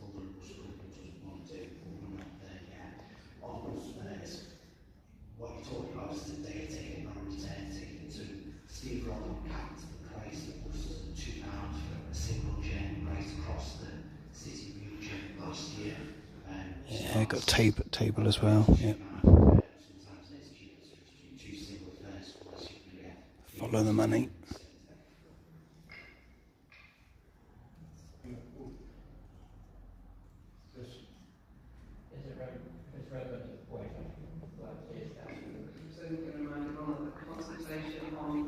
Refranchising the buses and re-regulating them is out currently, so if everyone could make sure we've got that in zone and looking on it. It's a city regions consultation, but we Yeah, absolutely it's got, have to put a lanyard on. get re-regulated buses because they were deregulated that all the problems Mirna's just pointed out. Thanks, Chair. My question actually does follow on from the bus discussion, because although re-regulation I think is a good thing, there's a problem more generally is that the usage of bus is quietly declining across the city region, will continue to decline over the next number of years. And that's not the Liverpool city region problem, that's a problem nationally. So I'd be keen to hear, I suppose, from the council's perspective, how that is going, how our wider transport connectivity strategy is Can't read it. Councillor Johansson. Less and less people are likely to take buses as a form of transport. In the final point of the report, it is mentioned that electric vehicles will play a key role in the city's transport system over the next number of years, and it's all very positive that we've got new electric charging points, but the issue still arises is that car ownership will continue to increase whether they're electric or not. And so the issue is where do those cars fundamentally go. So at some point we need to get a grip on pavement parking and parking within the city, and that's important to the connectivity, it's important for people walking, it's important for people cycling, because we really need to start responding positively to the pavement parking problem, and I guess I use this committee to send a message, I suppose, to the government to get its act together on that consultation that it did, and when is it going to bring some legislation to allow local authorities to make a decision on this? Thank you. Thanks, Chris. You want to respond to that now? Thanks for that last point, because that's the key point, isn't it? We're very restricted at the moment when it comes to pavement parking, because it's an issue that sits with the police at the moment, so we very much need more. He's making his very short report. Doing tickets, more enforcement. We need a bigger awareness programme, because ultimately we need to change people's behaviours and attitudes, because that's the key problem, isn't it? People are choosing to park on double yellow lines, on pavements where they know it's not a responsible thing to do. Just on that, Chris, there's a briefing on the 18th of January. There's a nice for discussion and debate. And you're absolutely right. We all share the concerns in relation to parking, and both William and Laura have done an incredible piece of work to this committee, to the last select committee, some 6 months ago now, and as a consequence of that work, we actually changed how we deal with parking, and in effect kicked off the recruitment of officers that will help us deliver the system that we need, and the system that people, once they get tickets, to stop parking all over the place. But an MC has been very instrumental in the local house. I think about you, Bill. Yep. Thanks, Chair. I want to welcome the report. There's a lot of meat in this report. It's a really good report. Enjoyed reading it. So, in terms of bus reform, but we've got to give Steve Rodman an opportunity and a chance to go through first. So it's easy chopping down and saying X, Y, or Z. But let's give it an opportunity first and then see what happens. And proofs in the pudding in that sense. We've got the hydrogen buses on. We've got affordable tap and go. We've got the establishment of the first time of the city region's first bus passenger chapter. So there's a lot going on here. It's a big report, and I welcome it. Thanks, Chair. John?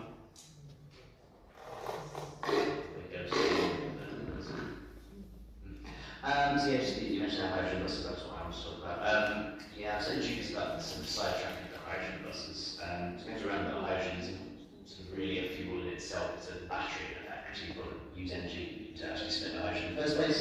So there's grey hydrogen, which should be possible to do that straight off. There's blue hydrogen, which is using gas and capturing the carbon emissions, which whether that technology fully works or not is kind of a bit of a question mark. There's green hydrogen, where you basically use renewable energy.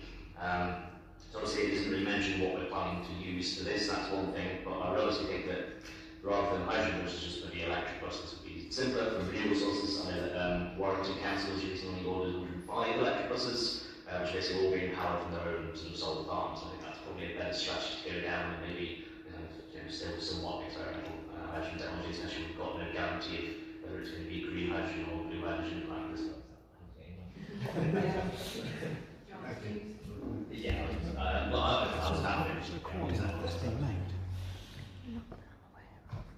Should that be asked? Yes, Chair. The report also has a chart where it mentions features of 20-minute neighbourhoods. We have, is there an officer here that can sort of report on this 20-minute neighbourhoods, because we do have some people here who are quite concerned about the matter. And also, we will not be discussing that tonight. It's not on the agenda. We will not be discussing it. Not discussing it. Can I also just ask that in future, I don't know how who wrote the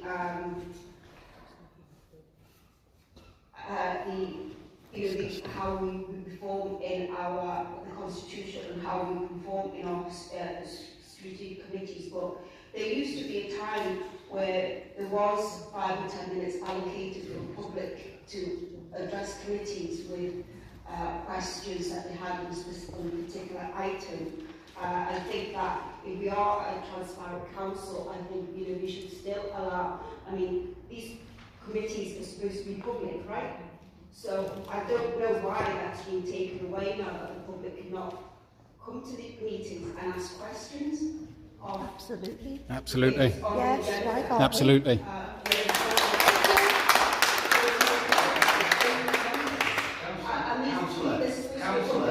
Public representation. Where's democracy? My understanding is you have not missed a council meeting in the last 12, 18 months. No. The constitution you are talking about went through that council and you put your hand up for it. We haven't signed up to agree to the constitution. We don't have a contract. I have advised you, if you interrupt, I will ask you to leave the building. You can ask, but I ain't moving. Alright, okay, can you suspend the meeting and get the officers, please? Remove that lady.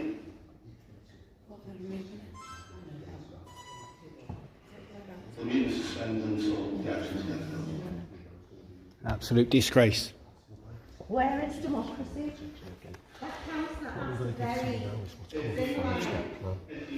ask you to stop shouting out. I'm going to ask if there's anything I can do to particularly help you in regards to the issues you had at this meeting.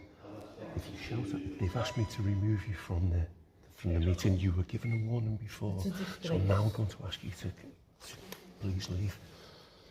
If you don't mind, I'd rather stay. Unfortunately, they've asked you to leave. The committee have asked you to leave, and I need you to leave now, please. You're not getting hands up. I don't want to make a scene of it. I don't want to. I just want to do this as. They talk about the constitution. Right. They're a private company. They're not. This local government is a private company. Okay. So they are owned by the Companies Act 2006, which means there has to be a electronic. Absolutely. Sorry, can you say that again, please? Okay. brave woman putting her head above the parapet. Can I ask you to stop filming, please? Excuse me. You're talking. You're talking to the Liverpool Echo, or? That's fine. I'm asking you to stop filming. It's a public meeting, public building. I understand. I decline your request. The meeting is suspended. Can I ask, when do we get a chance to speak? Can I ask, when do we get a chance to speak? I have to stop filming. Why? I've been requested to do so. I'm not stopping filming, my friend. The meeting's been suspended, absolutely so not. it's no longer a public meeting. It's still a public building. I'm a member of the public. Yeah, the meeting's no longer taking It doesn't matter. place. It doesn't matter, my friend. It does. It doesn't. And you are not allowed to get hands on. I am disabled. I am warning you now. Just before you even try, you will not. No. Take a step back. No, I'm just I'm like. not talking about No. hands on, I'm just asking you kindly. And I'm just. Comply with the request that you've I've declined, and I'm setting the standard, and letting you know where you stand. Yeah, because you serve the public. Right. Okay. We are the public. Chair, can you just confirm the meeting's been suspended? Okay. This is just till we leave, basically. Yeah. You're going to have to leave, Right, unfortunately. all of us, even the ones The that meeting didn't isn't cause going any to carry on trouble. taking place. Even those of us that have not said anything. I clarify that in a minute. Yeah. But some people have been interfering with the meeting. Just double check. I've not excuse me.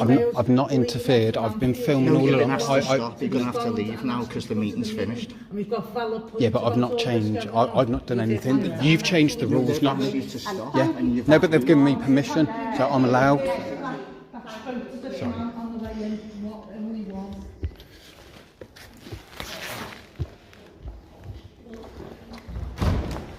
Disgraceful behaviour.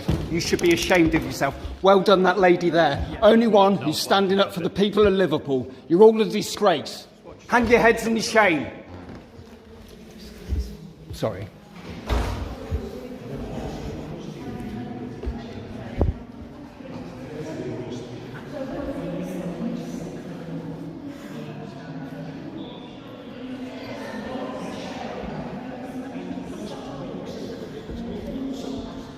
Sorry about that. No, I know you're doing your job, I know, but they've given me permission. I am in a public building. I am allowed to film.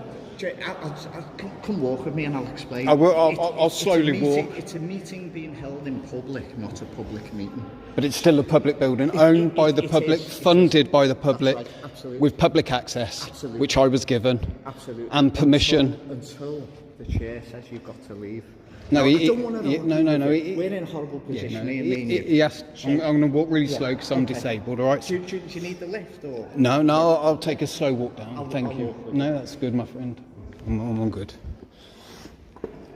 It's absolutely abhorrent behaviour by the people in there. They are betraying this city and the people of this city. Unfortunately, I was downstairs, so I wasn't able to come in front.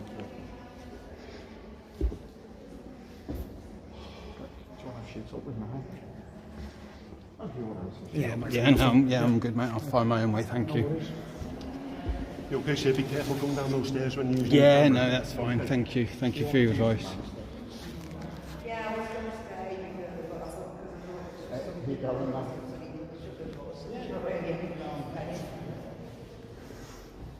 So there we have it. Liverpool Town Hall. Meeting's been cancelled.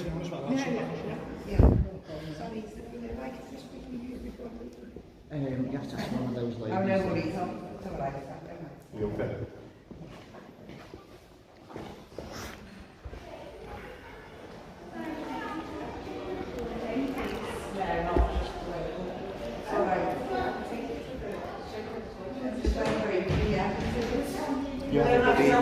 Yeah, cheers, boss. No worries, mate. No, it's all right.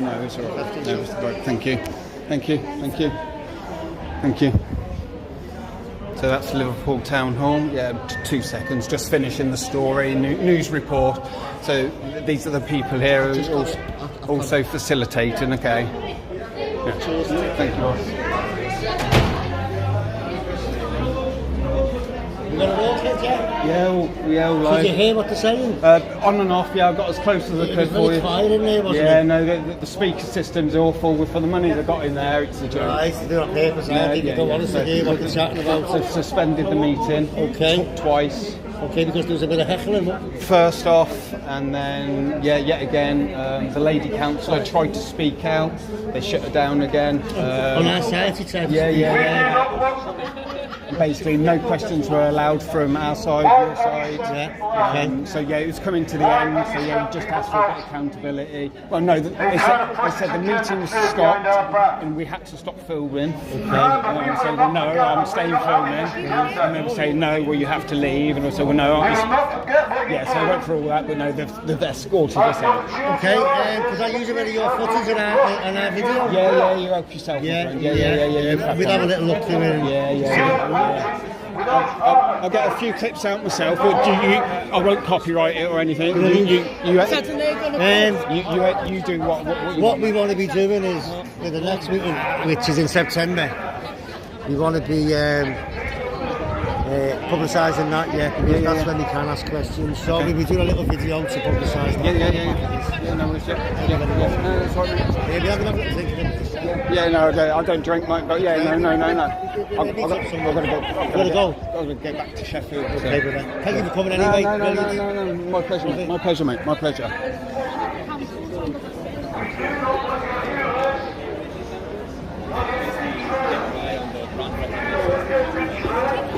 Sorry, mate.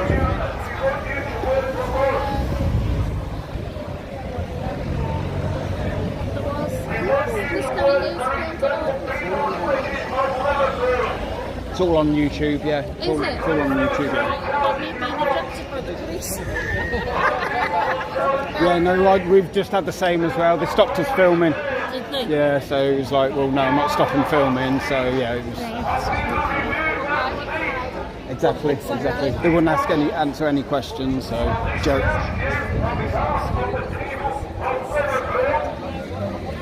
I have got a coffee link, Lisa, but I took it down because I felt guilty.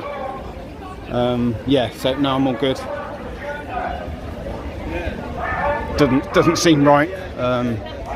Yeah, not about that. Thank you though.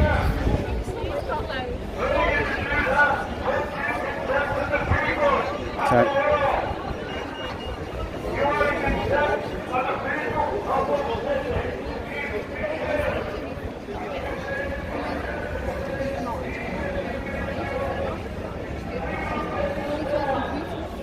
No, I know, Lisa. Yeah, it's not in my character, mate. Yeah, well, yeah, it's pretty much a waste of time, to be fair, mate. No, absolutely not. No. What did you just get kicked out for? Lady over there got kicked out first, and then they suspended them. Did the copper say to you they've changed the rules? Well, yeah, because they stopped the meeting because of her, and then it didn't restart, and then they said, oh, all filming has to be stopped. And I was like, well, no, I'm in here filming, I ain't stopping for anything. And it was like, well, yeah, you're all going out, and then they shut the doors. Yeah. Were the police in the meeting right all the way through, were they? I don't know whether they were police or security. Yeah. It was just the one councillor who was standing up for you, the lady. I don't know who she is, Asian lady, but yeah, no. Yeah. She was the only one in there who was trying to make them accountable, but every time they shut her down really quickly.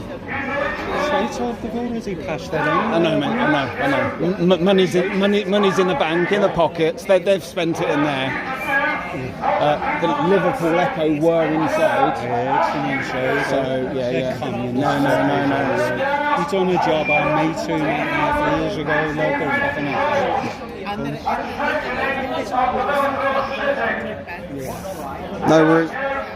No worries, Michael. Thank you. Cheers for all for joining. Sorry I wasn't able to speak in there. Would have got kicked out earlier. All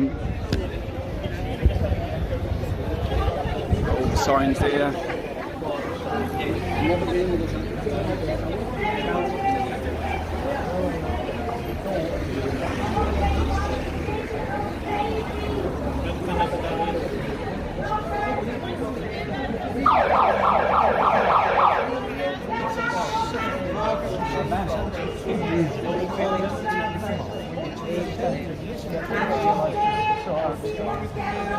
plans after this? Not a lot. I got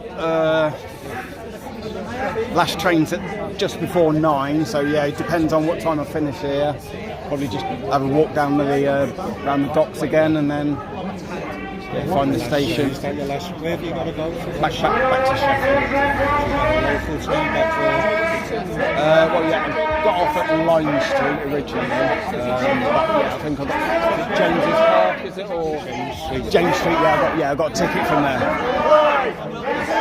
Defy, do not comply. Resist. Defy, do not comply. Resist.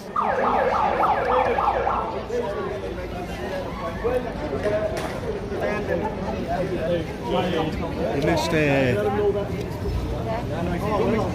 giving out leaflets before. What's your back doing? Lovely, thank you, boss. Where's this one to? This is... It's been produced by Yeah, right, yeah, fair enough. Right. But at least they're putting the right message out. I was going to go to the Manchester one on Saturday, but the trains were cancelled, so, but yeah. I seen it fucking 2 days ago, so I put a video. Yeah. I'm not sure where it was from. Some lad who were out, he said Southport. I'm not sure where it was. 5 o'clock when most people were at work. 15-minute cities basically means the end of our society as we know it. We can see the US cameras going in now. There are barriers on this street. It's all very well having low traffic neighbourhoods, but it's the control and levers of power that they will put in place long term. It was buy me a coffee. The end of a free society, people. It's happening. You need to do your due diligence on this. 15-minute cities means they expect everything you need to be within 15 minutes. That means that you ain't going anywhere. Carbon credits will be linked to your digital identity. That's what they want. Look at the absolute zero document. The United Nations and the World Economic Forum have been working on this for a long time, and they're starting to implement this stage by stage. And unfortunately, by drip feeding us this, most people are accepting it. The end of a free society is here, I'm afraid, and you need to start taking stock of this and taking action yourself. Spend cash everywhere. Stop relying on your mobile phone. They can turn you off. Look at Nigel Farage this week. There's been multiple bank accounts frozen for people who've dissented through the coronavirus lockdowns. These people were all frozen out of society. They will not stop at this. Long term, when they can leave us of power, of rounding these digital brass passwords, carbon credits, you will be limited on how far you can travel, what you can spend, what products you can buy, and where from. Every product you will buy will have a carbon footprint, and the new money that's coming in will be programmable currency. That means that you can only spend so much of it, and then your pot runs dry.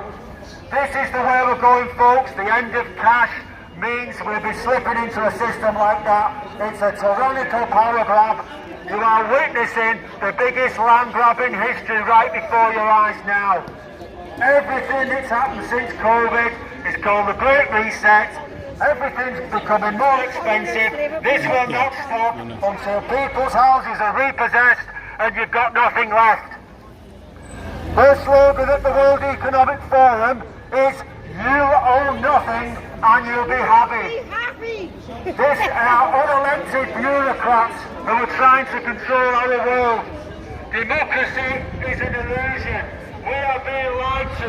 Do not believe what you see on the BBC, ITV or mainstream media.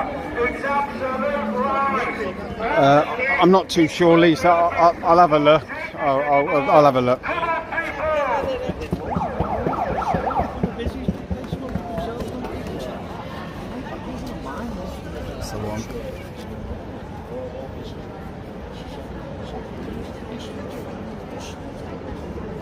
Check it out, people. Thank you.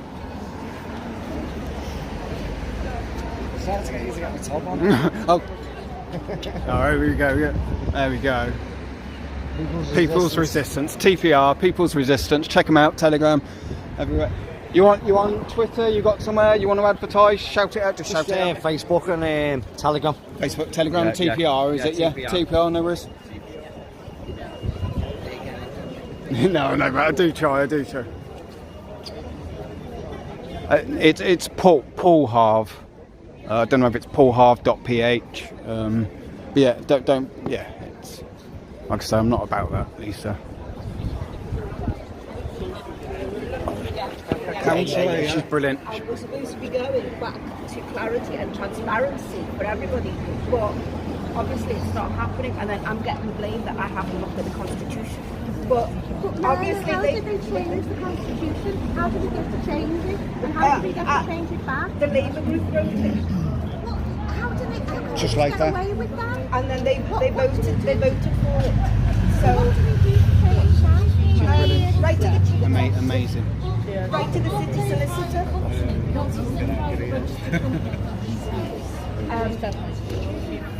Right to the city solicitor, and the city solicitor look at the Constitution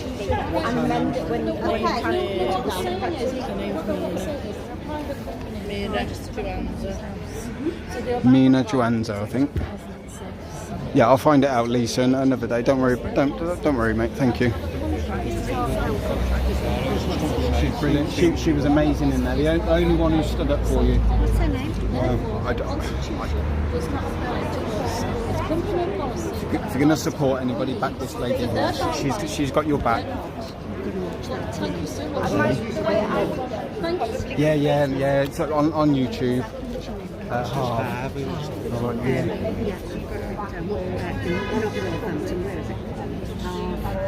Just put in live Liverpool Town Hall. It should pop up. All right.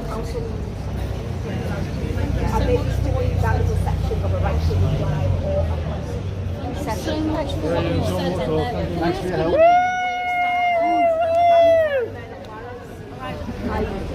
Is that you?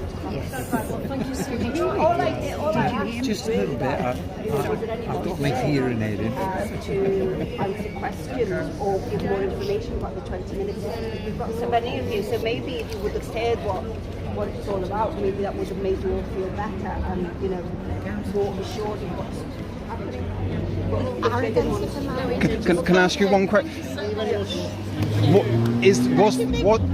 Was there a any council meetings across the city region, the public meetings? Yeah. Right, so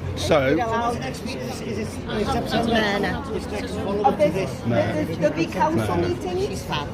It might be good for you to all organise yourself and maybe organise a question thing or a presentation or demand that there's more discussion and consultation on this. Mirna, sorry. Get this information as to when and where. You look at the council website and there's got the agendas of the meetings. So there's council meetings and there's committee meetings. Are they making it publicly available for everyone to see? And if not, why not? What you can do is you can. Normally they have a live feed or something for the public.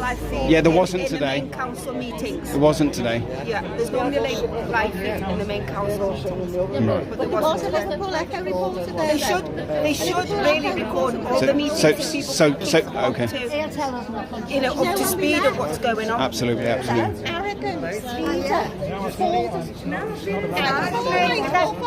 Cheers, Bulldog. Thank you, mate. It was a cabinet member for culture. The guy. Lady in front is Nana. Councillor Harry Doyle.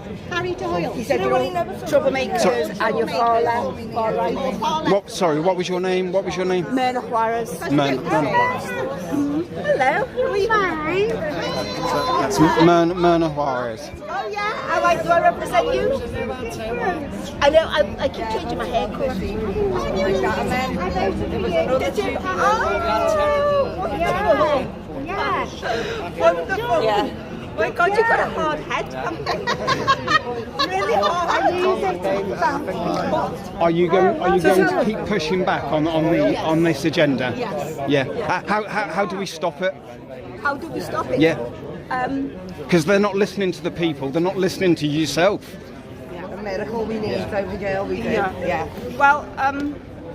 How do the people of Liverpool stop this? No, she's spoken there.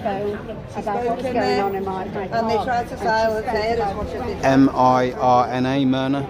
Yeah, you're a councillor and they still try to shut you up. That's what they like. They've even switched the mic.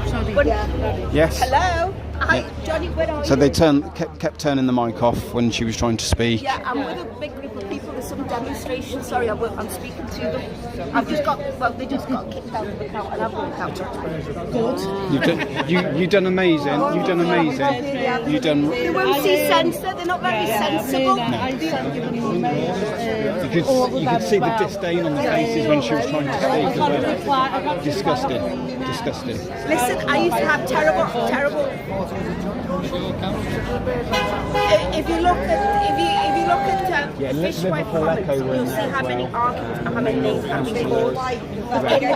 highways and traffic in there, so obviously they're the ones who are implementing on the plan. A couple of the money men in there as well. So yeah, they're all in there. Nothing about it, nothing but the decisions and everybody's kicked out. Yeah. It's called that. So that's what we're following. You need to look at it. I can't believe you've been called but that's what they do. They victim blame. I've been victim blamed for everything. Everything's been my fault. Have you ever heard of that, like paper? No. Take it. Yeah. Full of very valuable information about what's going on. Yeah. And if you want, yeah, I'll take another one because I want to. You're going to promote it all on your Twitter and everything, yeah? I will. Yeah, excellent. And excellent. do you live in Liverpool? No, I'm not. I'm from Sheffield area.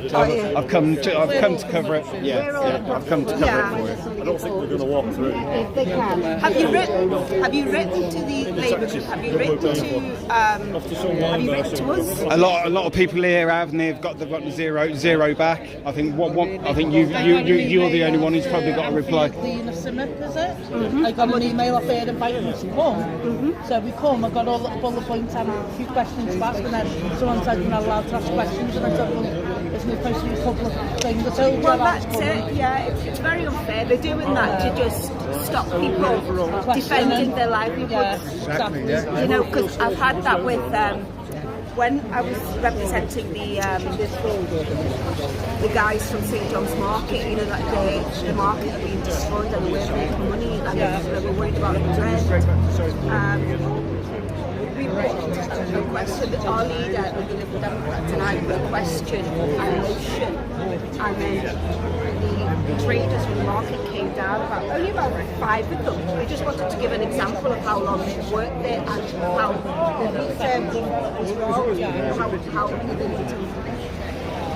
they wouldn't allow me to speak. They wouldn't even allow my leader to speak. And then I got my microphone switched off. So you heard it there. The councillors kept switching her mic off. There was a section then that members of the public were allowed to ask a question to 5 to 10 minutes. But it's at the discretion of the chair, and now they've decided even the discretion of the chair, they just put in the constitution. No, not yet. But the city solicitor can reverse that. So that in the constitution of like the public not being able to ask a question or to ask a question at the committee that they're worried about. You should be allowed like 2 to 3 minutes, a maximum of 10 minutes, so people can give a bit of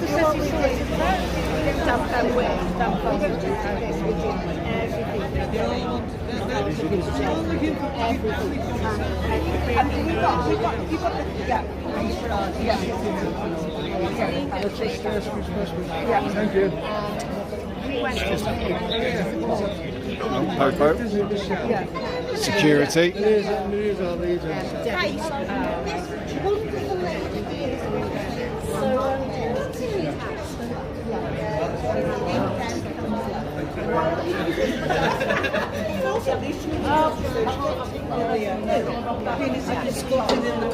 Just speak past you now, sorry.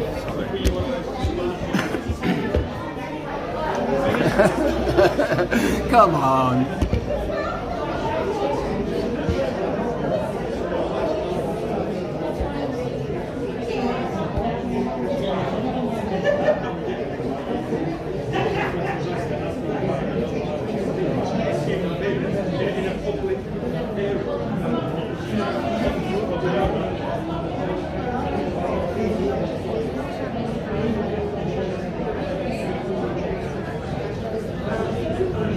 Have I told the lady I'm recording? I think it's pretty obvious. I've got a... Yeah. If you can't see that I'm recording with what I'm holding, then there's no hope. She's there. She's lovely. She's been really nice.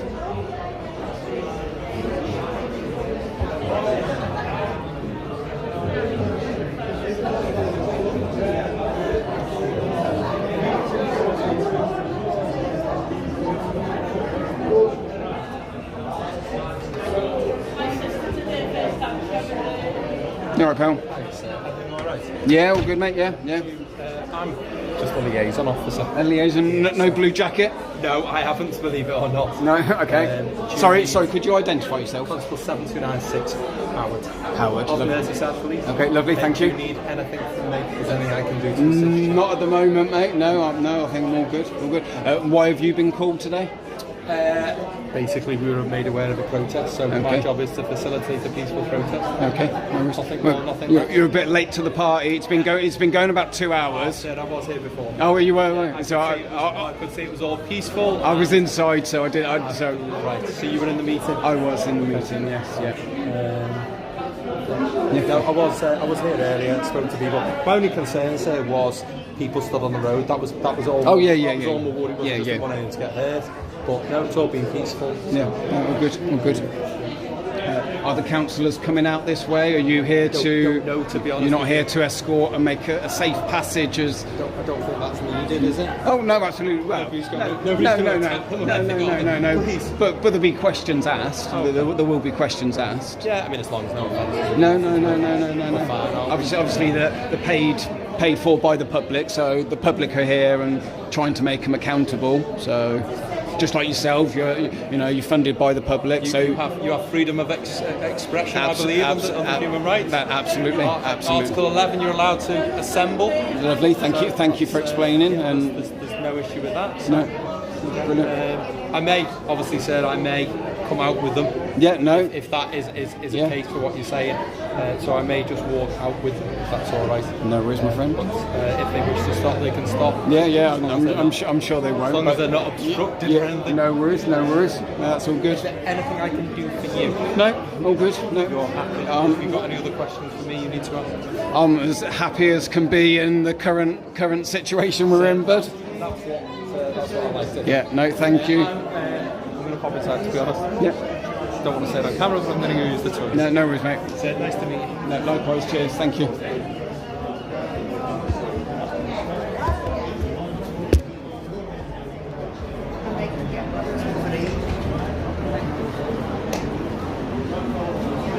So yeah, he's definitely the escort to make sure they're all safe.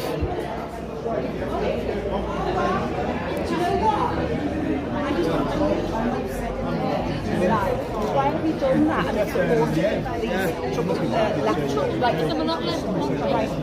troublemakers? Yes, Veronica, yeah.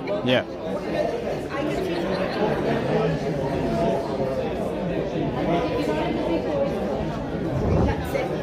They know how to dress things up and tell it like in a fancy style, but all that stuff that they were saying in that script. So yeah, just gonna hang around to see whether they're...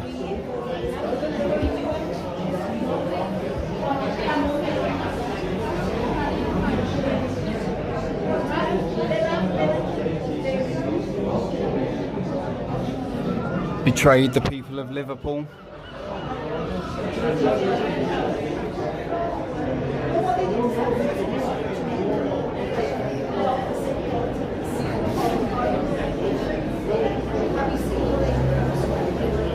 Yeah, the Echo is still in there as well. They didn't get kicked out. They got tables and chairs, so they're paid for it, aren't they?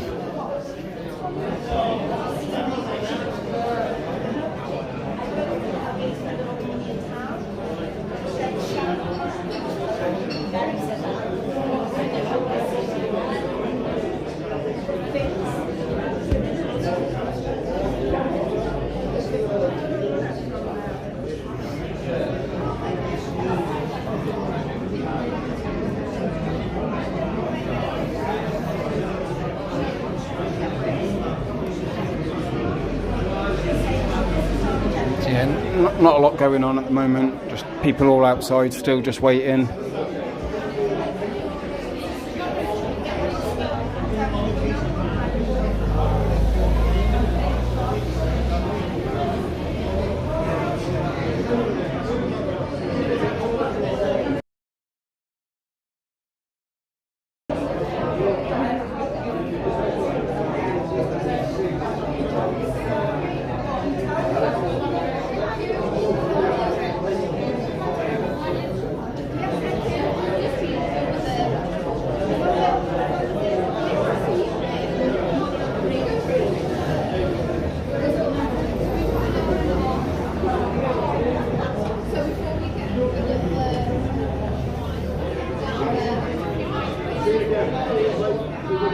No, never asked.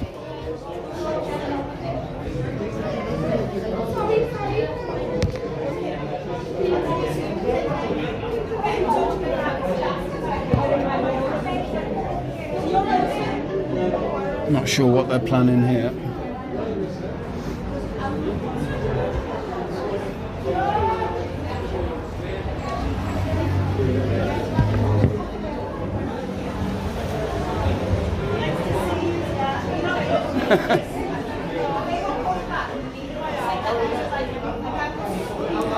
She's been paid a pretty penny.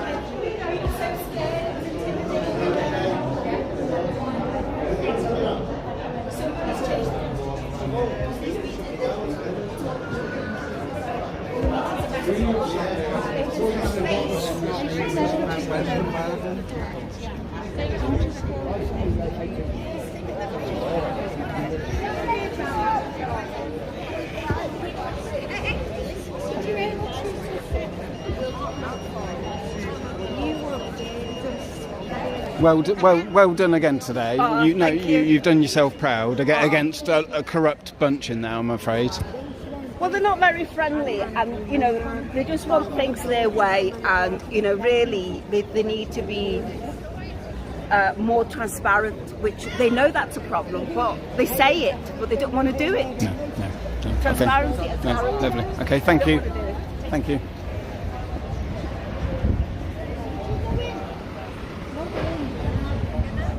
I'd say they're coming out soon because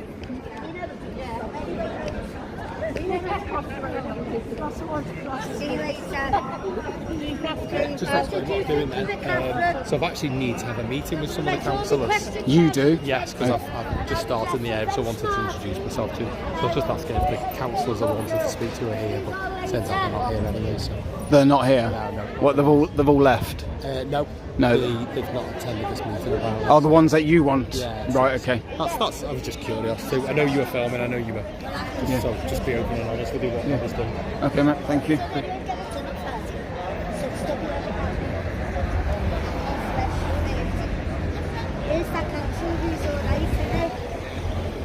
On our side. Yeah, because every time she was trying to say something, he was fucking shaking his head, wasn't he? Yeah. Was he? Oh, yeah. Like cutting it out? Yeah. Well, that's very rude, isn't it? You can see the disdain on his face. Yeah, disgusting. And who is he, this main dude who was in there? What? Who is he, the main dude?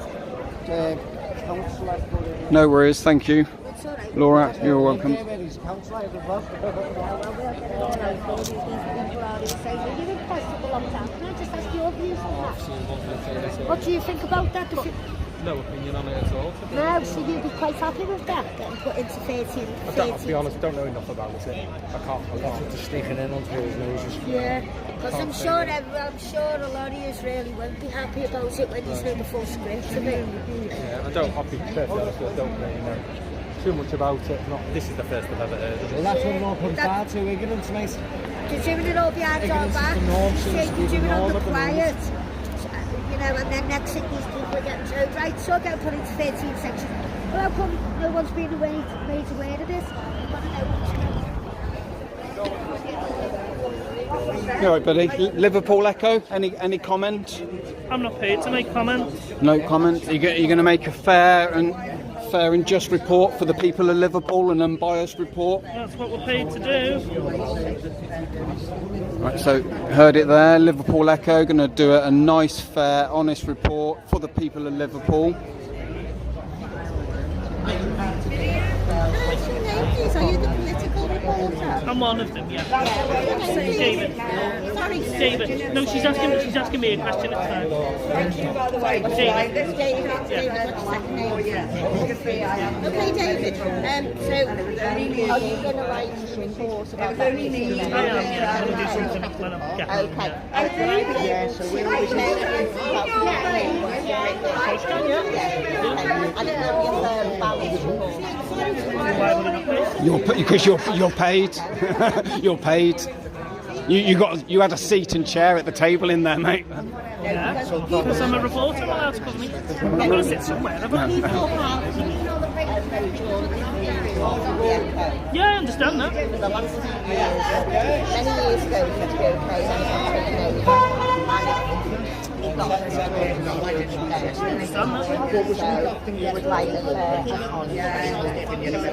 Well, I saw that meeting, and why I've no interest in writing anything else other than what I saw. Why would I? And that lady, that councillor, and I believe we were called either far right or far left. I don't know. No one said that to me. And is there going to be any mention to the stuff that they didn't talk about, the actual real main issues of why everyone's protesting about the district? Well, yeah, I wouldn't say because they didn't really talk. They didn't really talk about. They no news story in saying that people in a room is there. So they've obviously got to make that for why you're here, the things you feel passionate about. So what about the council haven't? What about the council haven't actually spoken to the people? They've gone behind the people's back to facilitate this agenda. That they've created 1.6 million for 19 prison warden officers for the 13 districts. Surely there's a story there for the people. I mean, we've done stuff on the new neighbourhoods model that they're talking about, and if that's what. You know, if this is another element of what you guys feel strongly about, then of course... I would say that's what the protest is probably about, I would say. Yeah. And that is all City Council plan. Yeah. Why did they not call them that from the very beginning? Why did they pretend at the beginning, oh, we're just changing it to 13 neighbourhoods, then they'll morph into 20-minute cities? Why do it in 2 stages and pretend? Why all subterfuge? Why no transparency? Why were we not allowed to ask a question? Why was that councillor told to be quiet? That needs to be reported on. That needs to be reported on. What happened in that room is what will go in. I saw the same things you did, so you know, there's no. I refute the assertion. And obviously, the abundance of money that they got in there, surely a better system so that people could actually hear what's going on. And for the size of the room, only 10 people allowed in. That has to be questioned. Only 10 people allowed. And also, one more thing. Why wasn't there a live video link for the people of Liverpool to see? The video link, I know they're trying to sort some stream out. I've been asking that question as well because they used to stream these meetings. Because for transparency, because obviously if nothing goes out, then the people are going to think they are hiding stuff. I mean, we don't know that for certain. No, we don't. But the people can judge that if they've got. People could think that, yeah, certainly. But I know on the streaming element they are trying to get that back up because that's a question we've asked plenty of times. And again, around the accessibility, I understand the issues about that. I wouldn't wish to speak for the council. That's not my role. No. Just as a reporter, though, you know. Any comments? Any comments? Any comments?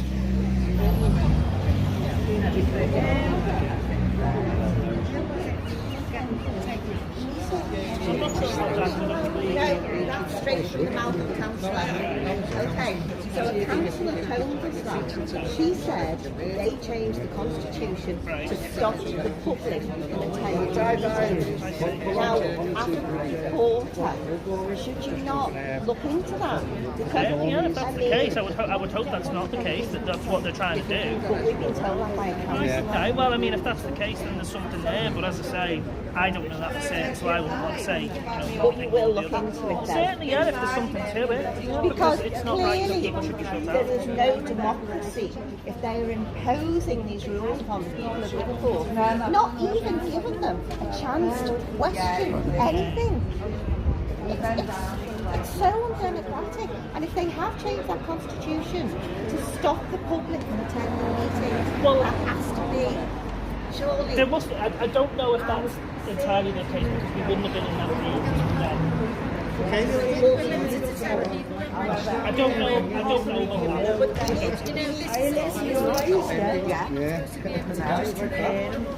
I don't compare know. them all. Someone The numbers-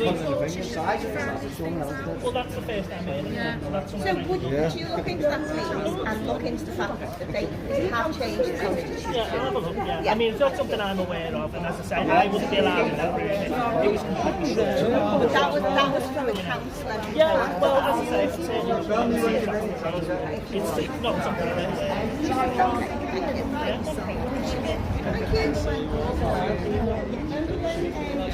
He was something to do with the housing side. Yeah, he was answering all the questions to do with the housing.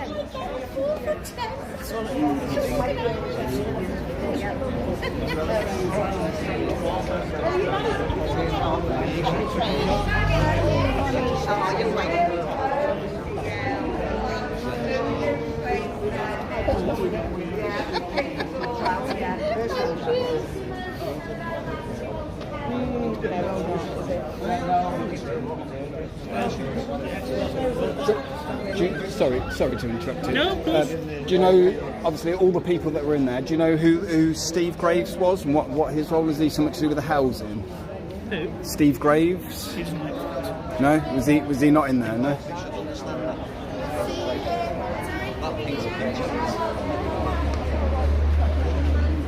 But it doesn't work for the council, but was he in that meeting? No, okay. So he's saying that he wasn't in the meeting? I'm wrong about that, by the way. Yeah. Yeah. What's your name, sorry, bud? David. David. Liverpool Echo, was it politics, you say? No, okay. Yeah, thank you for talking, mate. Appreciate it. Didn't mean to come across as in your face or anything. No. Yeah, no.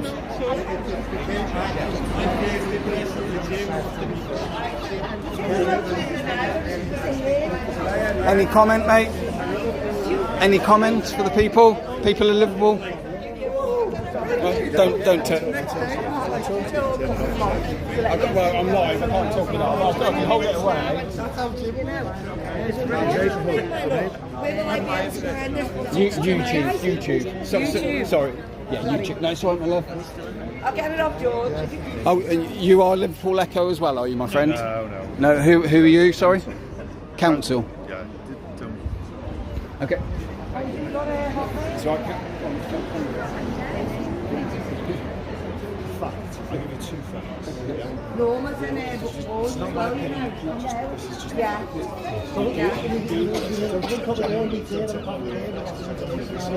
Well, I'm going yeah, so she said she's already saying all the bits like every time they do all fairness abuse in there, they start with one and the same, you know,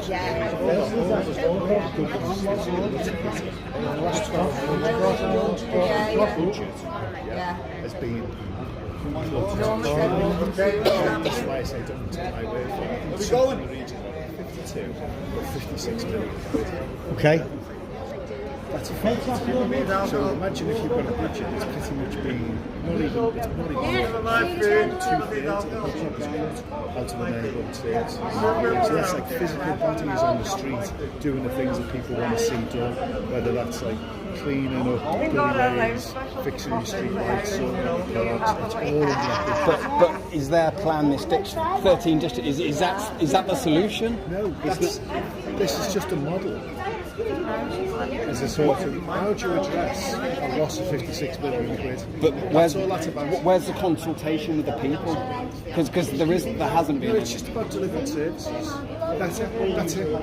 There's a lot of AI and there's a lot of other things that have been crept in on the side. That model is about how does the council deliver services having lost 56 billion quid? And do you know how much it's costing to take the 13 officers they want to recruit and the 9 and the 6 that they're going to, the team that's going to support. Was it what 1.6 million for 19 staff? Prison wardens? To replace a 56 million pound hole. So it's like In other words, if you try to translate it as like, if you've got a household budget, never mind a city budget, if you've got a household budget, and to run your house, heating, gas, council tax, food, and say your budget used to be £2,000 a month, and now all of a sudden you've been left with £600 a month.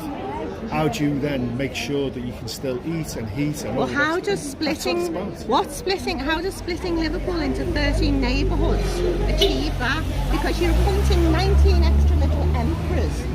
Each little neighbourhood will have its own little emperor, just like the Hunger Games, and then those 13 neighbourhoods will then morph into 20-minute cities, because 20-minute cities... Council hasn't got the resources to do that. 20-minute cities is on your agenda? No. The principle... Hang on a second. The principle... Sorry, which agenda are you responsible for? I'll answer your question. Go on. The principle of 20-minute cities is something that's been all over Europe. Yes. Paris. The idea being, and you've seen it with COVID, about how you want to get your local goods and services. It's parts of Liverpool don't even have supermarkets anymore. Food I get the idea so behind the concept it. is about people going from A to B and getting like the death of the local high streets. Yeah, because totally. City centres have grown. Yeah. Isn't it going to leave deprived areas even worse off though? We know the alleged concept. If you don't do anything, at the moment, everyone talks about from the 80s onwards about this whole thing has managed decline in Liverpool from Thatcher onwards. It's like, it isn't just being a Liverpool thing, the decline of high streets, the rise of the internet. Okay, but answer me this then. Okay, within each neighbourhood, which will morph into a 20-minute city. It won't. Well, why are 20-minute cities on your agenda? It's a principle. It's not real, it's just a principle. Okay, alright, so are you going, first of all, in these neighbourhoods, are you going to bring extra GPs, schools, hospitals, etc.? Okay, well, how is it splitting it into 13 states going to help? So, the person, you described them, but the neighbourhood manager... The emperor. It's basically going to be, don't envy them by the way, their task is going to be, because the wards will have changed in Liverpool. So we used to have 90 wards, now we've got 85, and they've changed the boundaries. So for the council to say, okay, we've got this limited pot of money, how do we best spend it, tackling the problems we've got in the communities? And let's face it, some areas of Liverpool are, for want of a better description, better well-heeled than others. Yeah. They probably don't need as much attention. Absolutely. Because the residents have got gardens, as opposed to some areas of Liverpool where you walk out your front door straight into the high street. How does I'll answer your question. Okay. I'll answer your question. So the neighbourhood manager's got to identify. Their job is basically to get to know their area and identify it. Where are the problem areas? For fly tipping, where are the problem areas? For dog walk, where are the problem areas? For broken street lights. And then going back and saying, I've done an itinerary, we've got X broken, you know what, we don't have the money. However... That's what your local councillors are supposed to be doing We're then? going to work together. Okay, so we've created... By the way, we used to have this... Okay, Do we have a right to an opinion on the 20th when we come and we ask our questions? Well, if you do, what the guy said in the meeting then was, is that under the Constitution, if you send in your questions in writing, that's what... Well, no, I want to ask my questions. Well, hasn't the Constitution been amended? Hasn't the Constitution been amended by Labour to prevent the public attending the meetings? Was it amended recently? No, because you can still attend. Is 10 people representative of the city though? Well, let's not. And how how many many questions? meetings do you go to where people don't even And how? Yeah, but this is a big event. It affects everybody. Being consulted about these 13 neighbourhoods. There is no consultation, they are being imposed. There's no consultation, there's been no consultation document, they are being imposed with 19 extra little emperors to fulfil all their little emperor duties, in addition to all the councils. It's not a change to your democratic model. Well, it is because they changed the constitution. No. Your democratic model is you've got 85 ward councils. Those 85 ward councils still And now exist. we've got 19 more little emperors on top. It's about delivering your How is that going to help? You've got more chiefs and not enough Indians. No, we haven't. To be honest, there's not enough.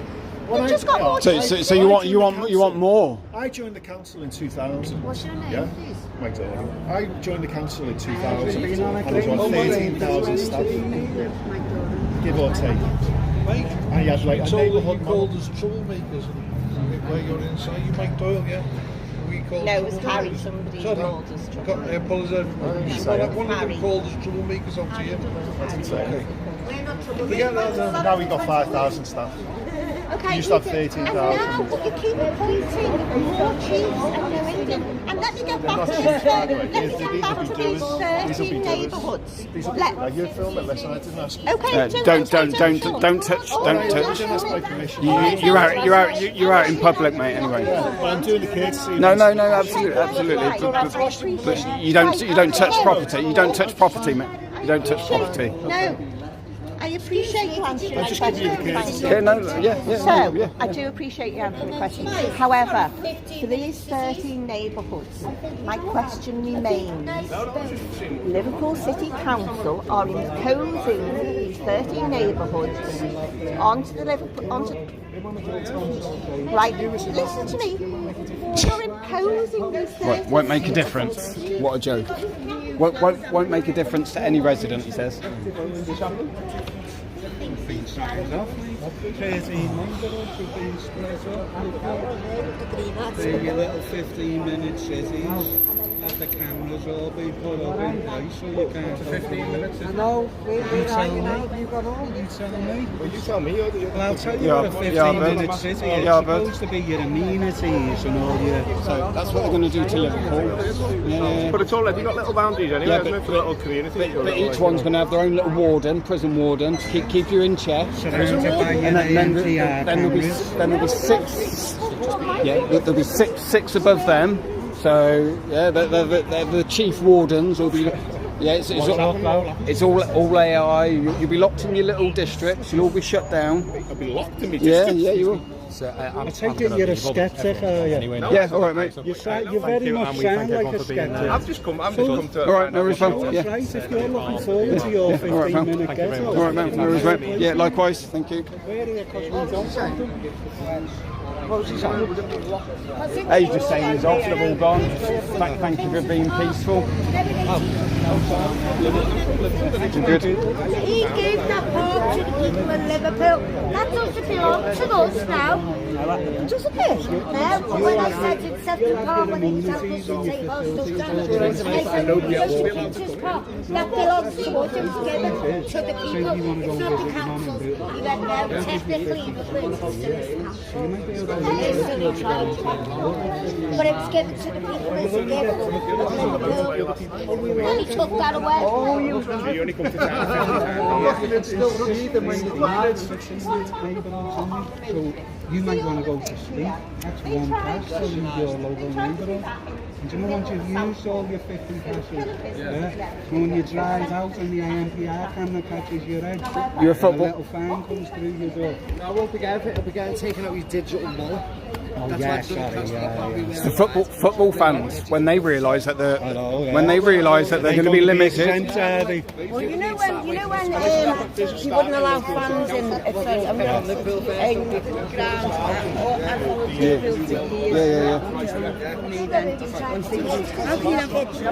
they are.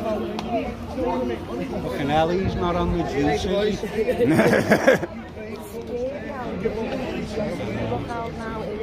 There was a fella in Manchester, you know, on the day when Deborah had come up. Did you know about that? We got the fucking wire on the speaker. Standing right there, right? And you should have seen one of them had a mullet. And I can usually get on with people. He would not look at me. But a mullet, you know, having and he wouldn't look at me. I was reporting a crime, and I was going to, there's been a crime in front of you. And he was I was the food stall holder, wasn't it? Put the fucking wire on the speaker to see if he get. And then to save himself getting arrested, he paid for it up front there. Yeah, and he let him. Easy day then. Yeah. Oh yeah. Cut off speaker and pulled a knife. You say fucking anything fucking hazy words and they jump all over you. That's mental. Do you want to say anything on camera?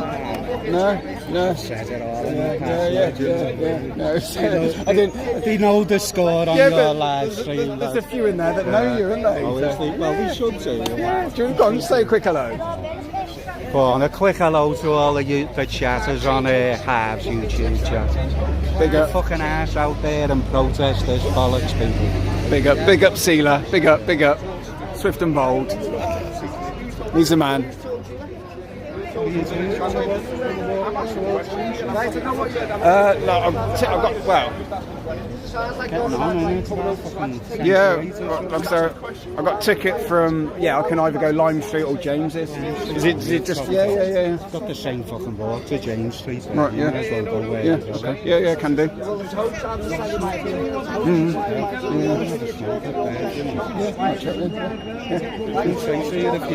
your train was fucking later, you could have fucking jumped the train at me down, so then there's a proper lot of smoke, but... Next time, no, I know my way around now, mate, so yeah. I'll definitely be coming back to Liverpool, so...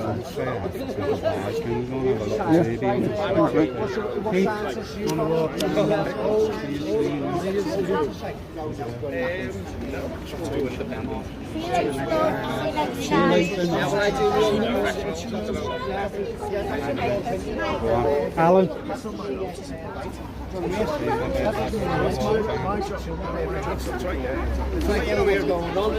If you don't trust anyone's opinion, or anyone, no, everyone's got to know. If you don't trust anything, later, boys. There we go, that was Liverpool Town Hall. Saw the corruption inside. Not even letting us fucking in. See you later. Facilitators. Merseyside's finest. Fucking knobhead. Flag it up. Get that, your flag of liberation up there.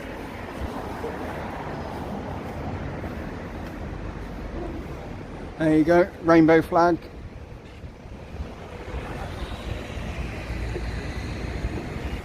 Yeah, just on the way back to Liverpool Lime Street now. You been here before? No, first time, pal, first time. What do you think of the city? It's lovely, mate. I love the architecture. Did you go on the pier head and that earlier on? Yeah. Went to the cathedral and down on the pier. Just had a walk round, basically, mate. It's a lovely city, lad. Fucking architecture is unbelievable. Beautiful, mate. Shows you the wealth of the fucking British Empire in this city, lad. Absolutely. Shouldn't be forgotten either. No, definitely not. So you've got all the immigrants in the town as well, is it? Or the city centre is unbelievable, lad. As you know though, lad, Liverpool's a very welcoming city. Absolutely. It's built on migrants. Yeah. No one's got a problem with fucking legal migrants. Absolutely. We've all got a problem with them cunts coming on the fucking dinghies. We don't know who they are. Unsecure fucking borders. And the fucking government's just treating it like modern day slavery, robbing our fucking money. Yeah. Any way they can. Yeah. Oh, look at these here. Like that all over the city, like, all over. Wow. There's a man going into the fucking borders, lad. Where it really is scary, you know what I mean?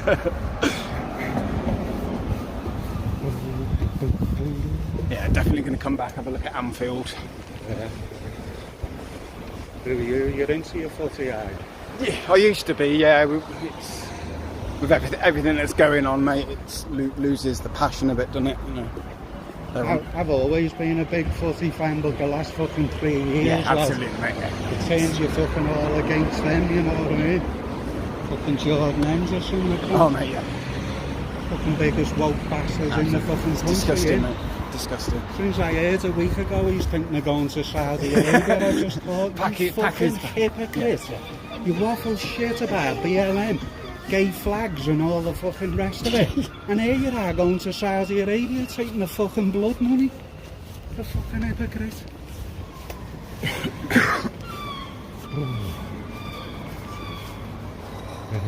What, did you come in on Lime Street and get a train to James Street? No, I come in on Lime Street and I had to walk down, walk to the cathedral and walk to the docks. I've been walking all day. train got cancelled earlier. Someone had a Good fucking thing heart about attack. Liverpool is, if you came here for a day's visit, you could pretty see much. It's flat as well, which You is know what I bonus. mean? Starts going uphill here. Oh, does it? Up the top, yeah. And all the away fans walk to Anfield uphill, we do.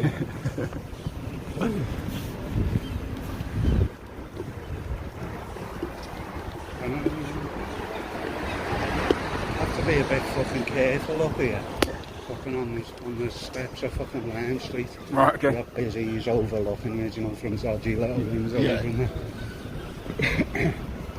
That's in the gardens up to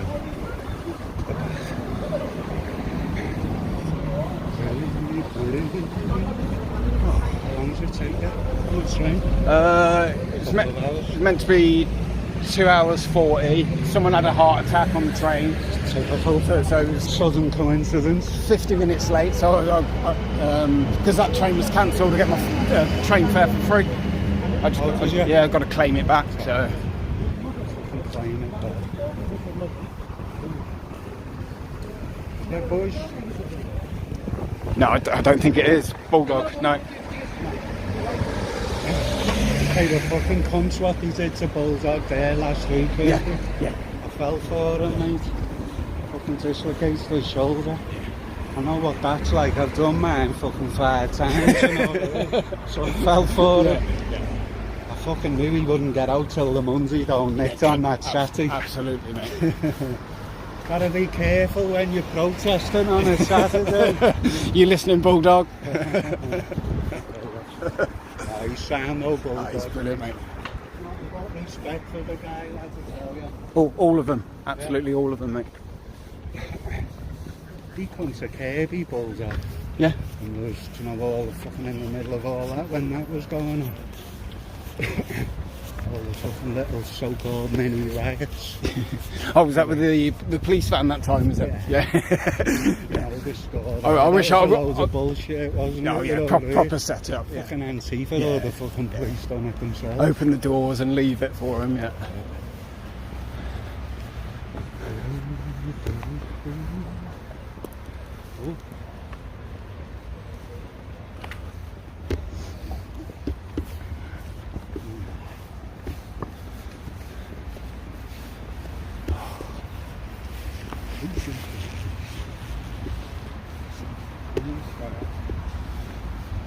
So is that drag queen thing coming to Liverpool then? Is that why that was being handed out? I doubt it. That was PA there. They just seen a little opportunity. Yeah. There's going to be fucking a good few people at the town hall tonight. I'll get down there. As I say, I don't mind the message. Yeah, no, that's... It's just the messenger. Some people have a problem with. Absolutely. I haven't even got any thoughts on PA, to be honest with you. Like, I don't know that much about them to fucking have a conclusion about them, you know what I mean? That's why I stay independent to myself and it don't get attached to anybody. Film what I can when I can. Show the people what's going on. Absolutely, mate. Absolutely. Film that earlier with the little black round thing. I missed that. No, I came through the. I started. Came round through the gardens and back what up. That is? No. Hillsborough Memorial. Oh, is it? We've got one at the grounds itself, haven't we? But Yeah. is the city's memorial to them. Oh well, I've got to get that in then. This is the Georgian Quarter, they call it. Right. Okay.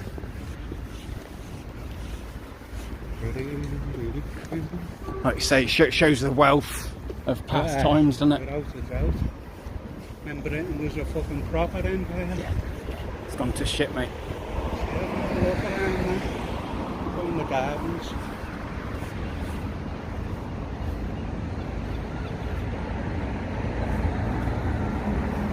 The truth. Fucking 97 kids, old men, women, went to a football match and didn't come back. That's the fucking truth. Sad story, mate. 96, 97 that is now, unfortunately. Lee Nickel, lived on my road, one of the youngest, 14 fucking years of age.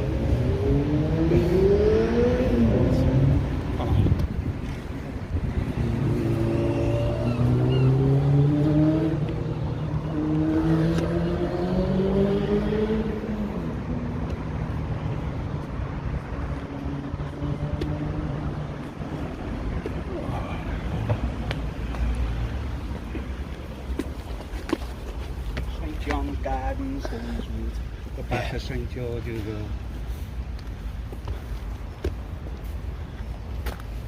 This was our little meeting up point, this, you know, when we were doing all the protests. Oh, right, okay, yeah. Was it good numbers when you were doing it, yeah? Same as everywhere. At Right. start, we had really good numbers, Yeah, like yeah, 5,000-10,000. Wow. But then as it went on, Yeah, no, I wasn't in a good state to come out when it all started, but yeah, it's... money, just money all around you. Mental, mate. Different world.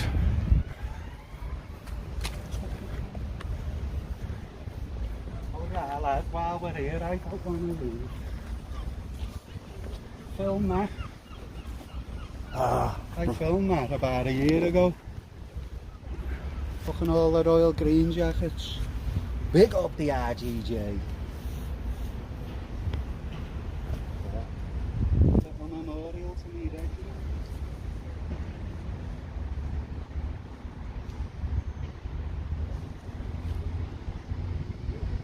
Northern Ireland, Royal Green Jackets Memorial.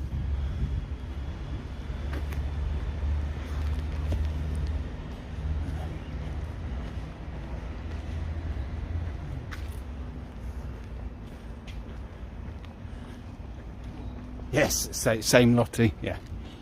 Oh.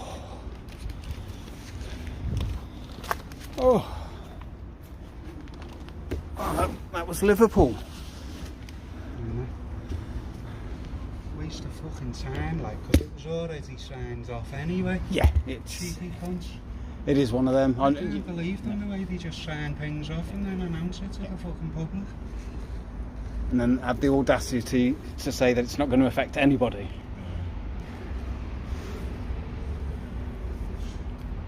Was he a councillor then who you were talking to in the suit at the end? I believe... Was that guy a councillor, Lisa, at the end? I think he was. I seen a lot of girls saying he was trying to justify it, so it was a fucking... Yeah, I think we had his name.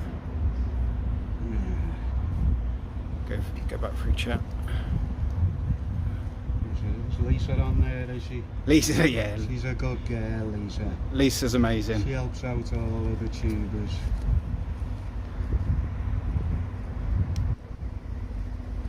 Yeah, thanks Lottie. Yeah, got an hour. Just having a quick chill. So yeah, I'll end it here. Thank you all for joining. Yeah, look after your friends, family, people close to you. Absolutely. Alright, take it easy guys. Thank you.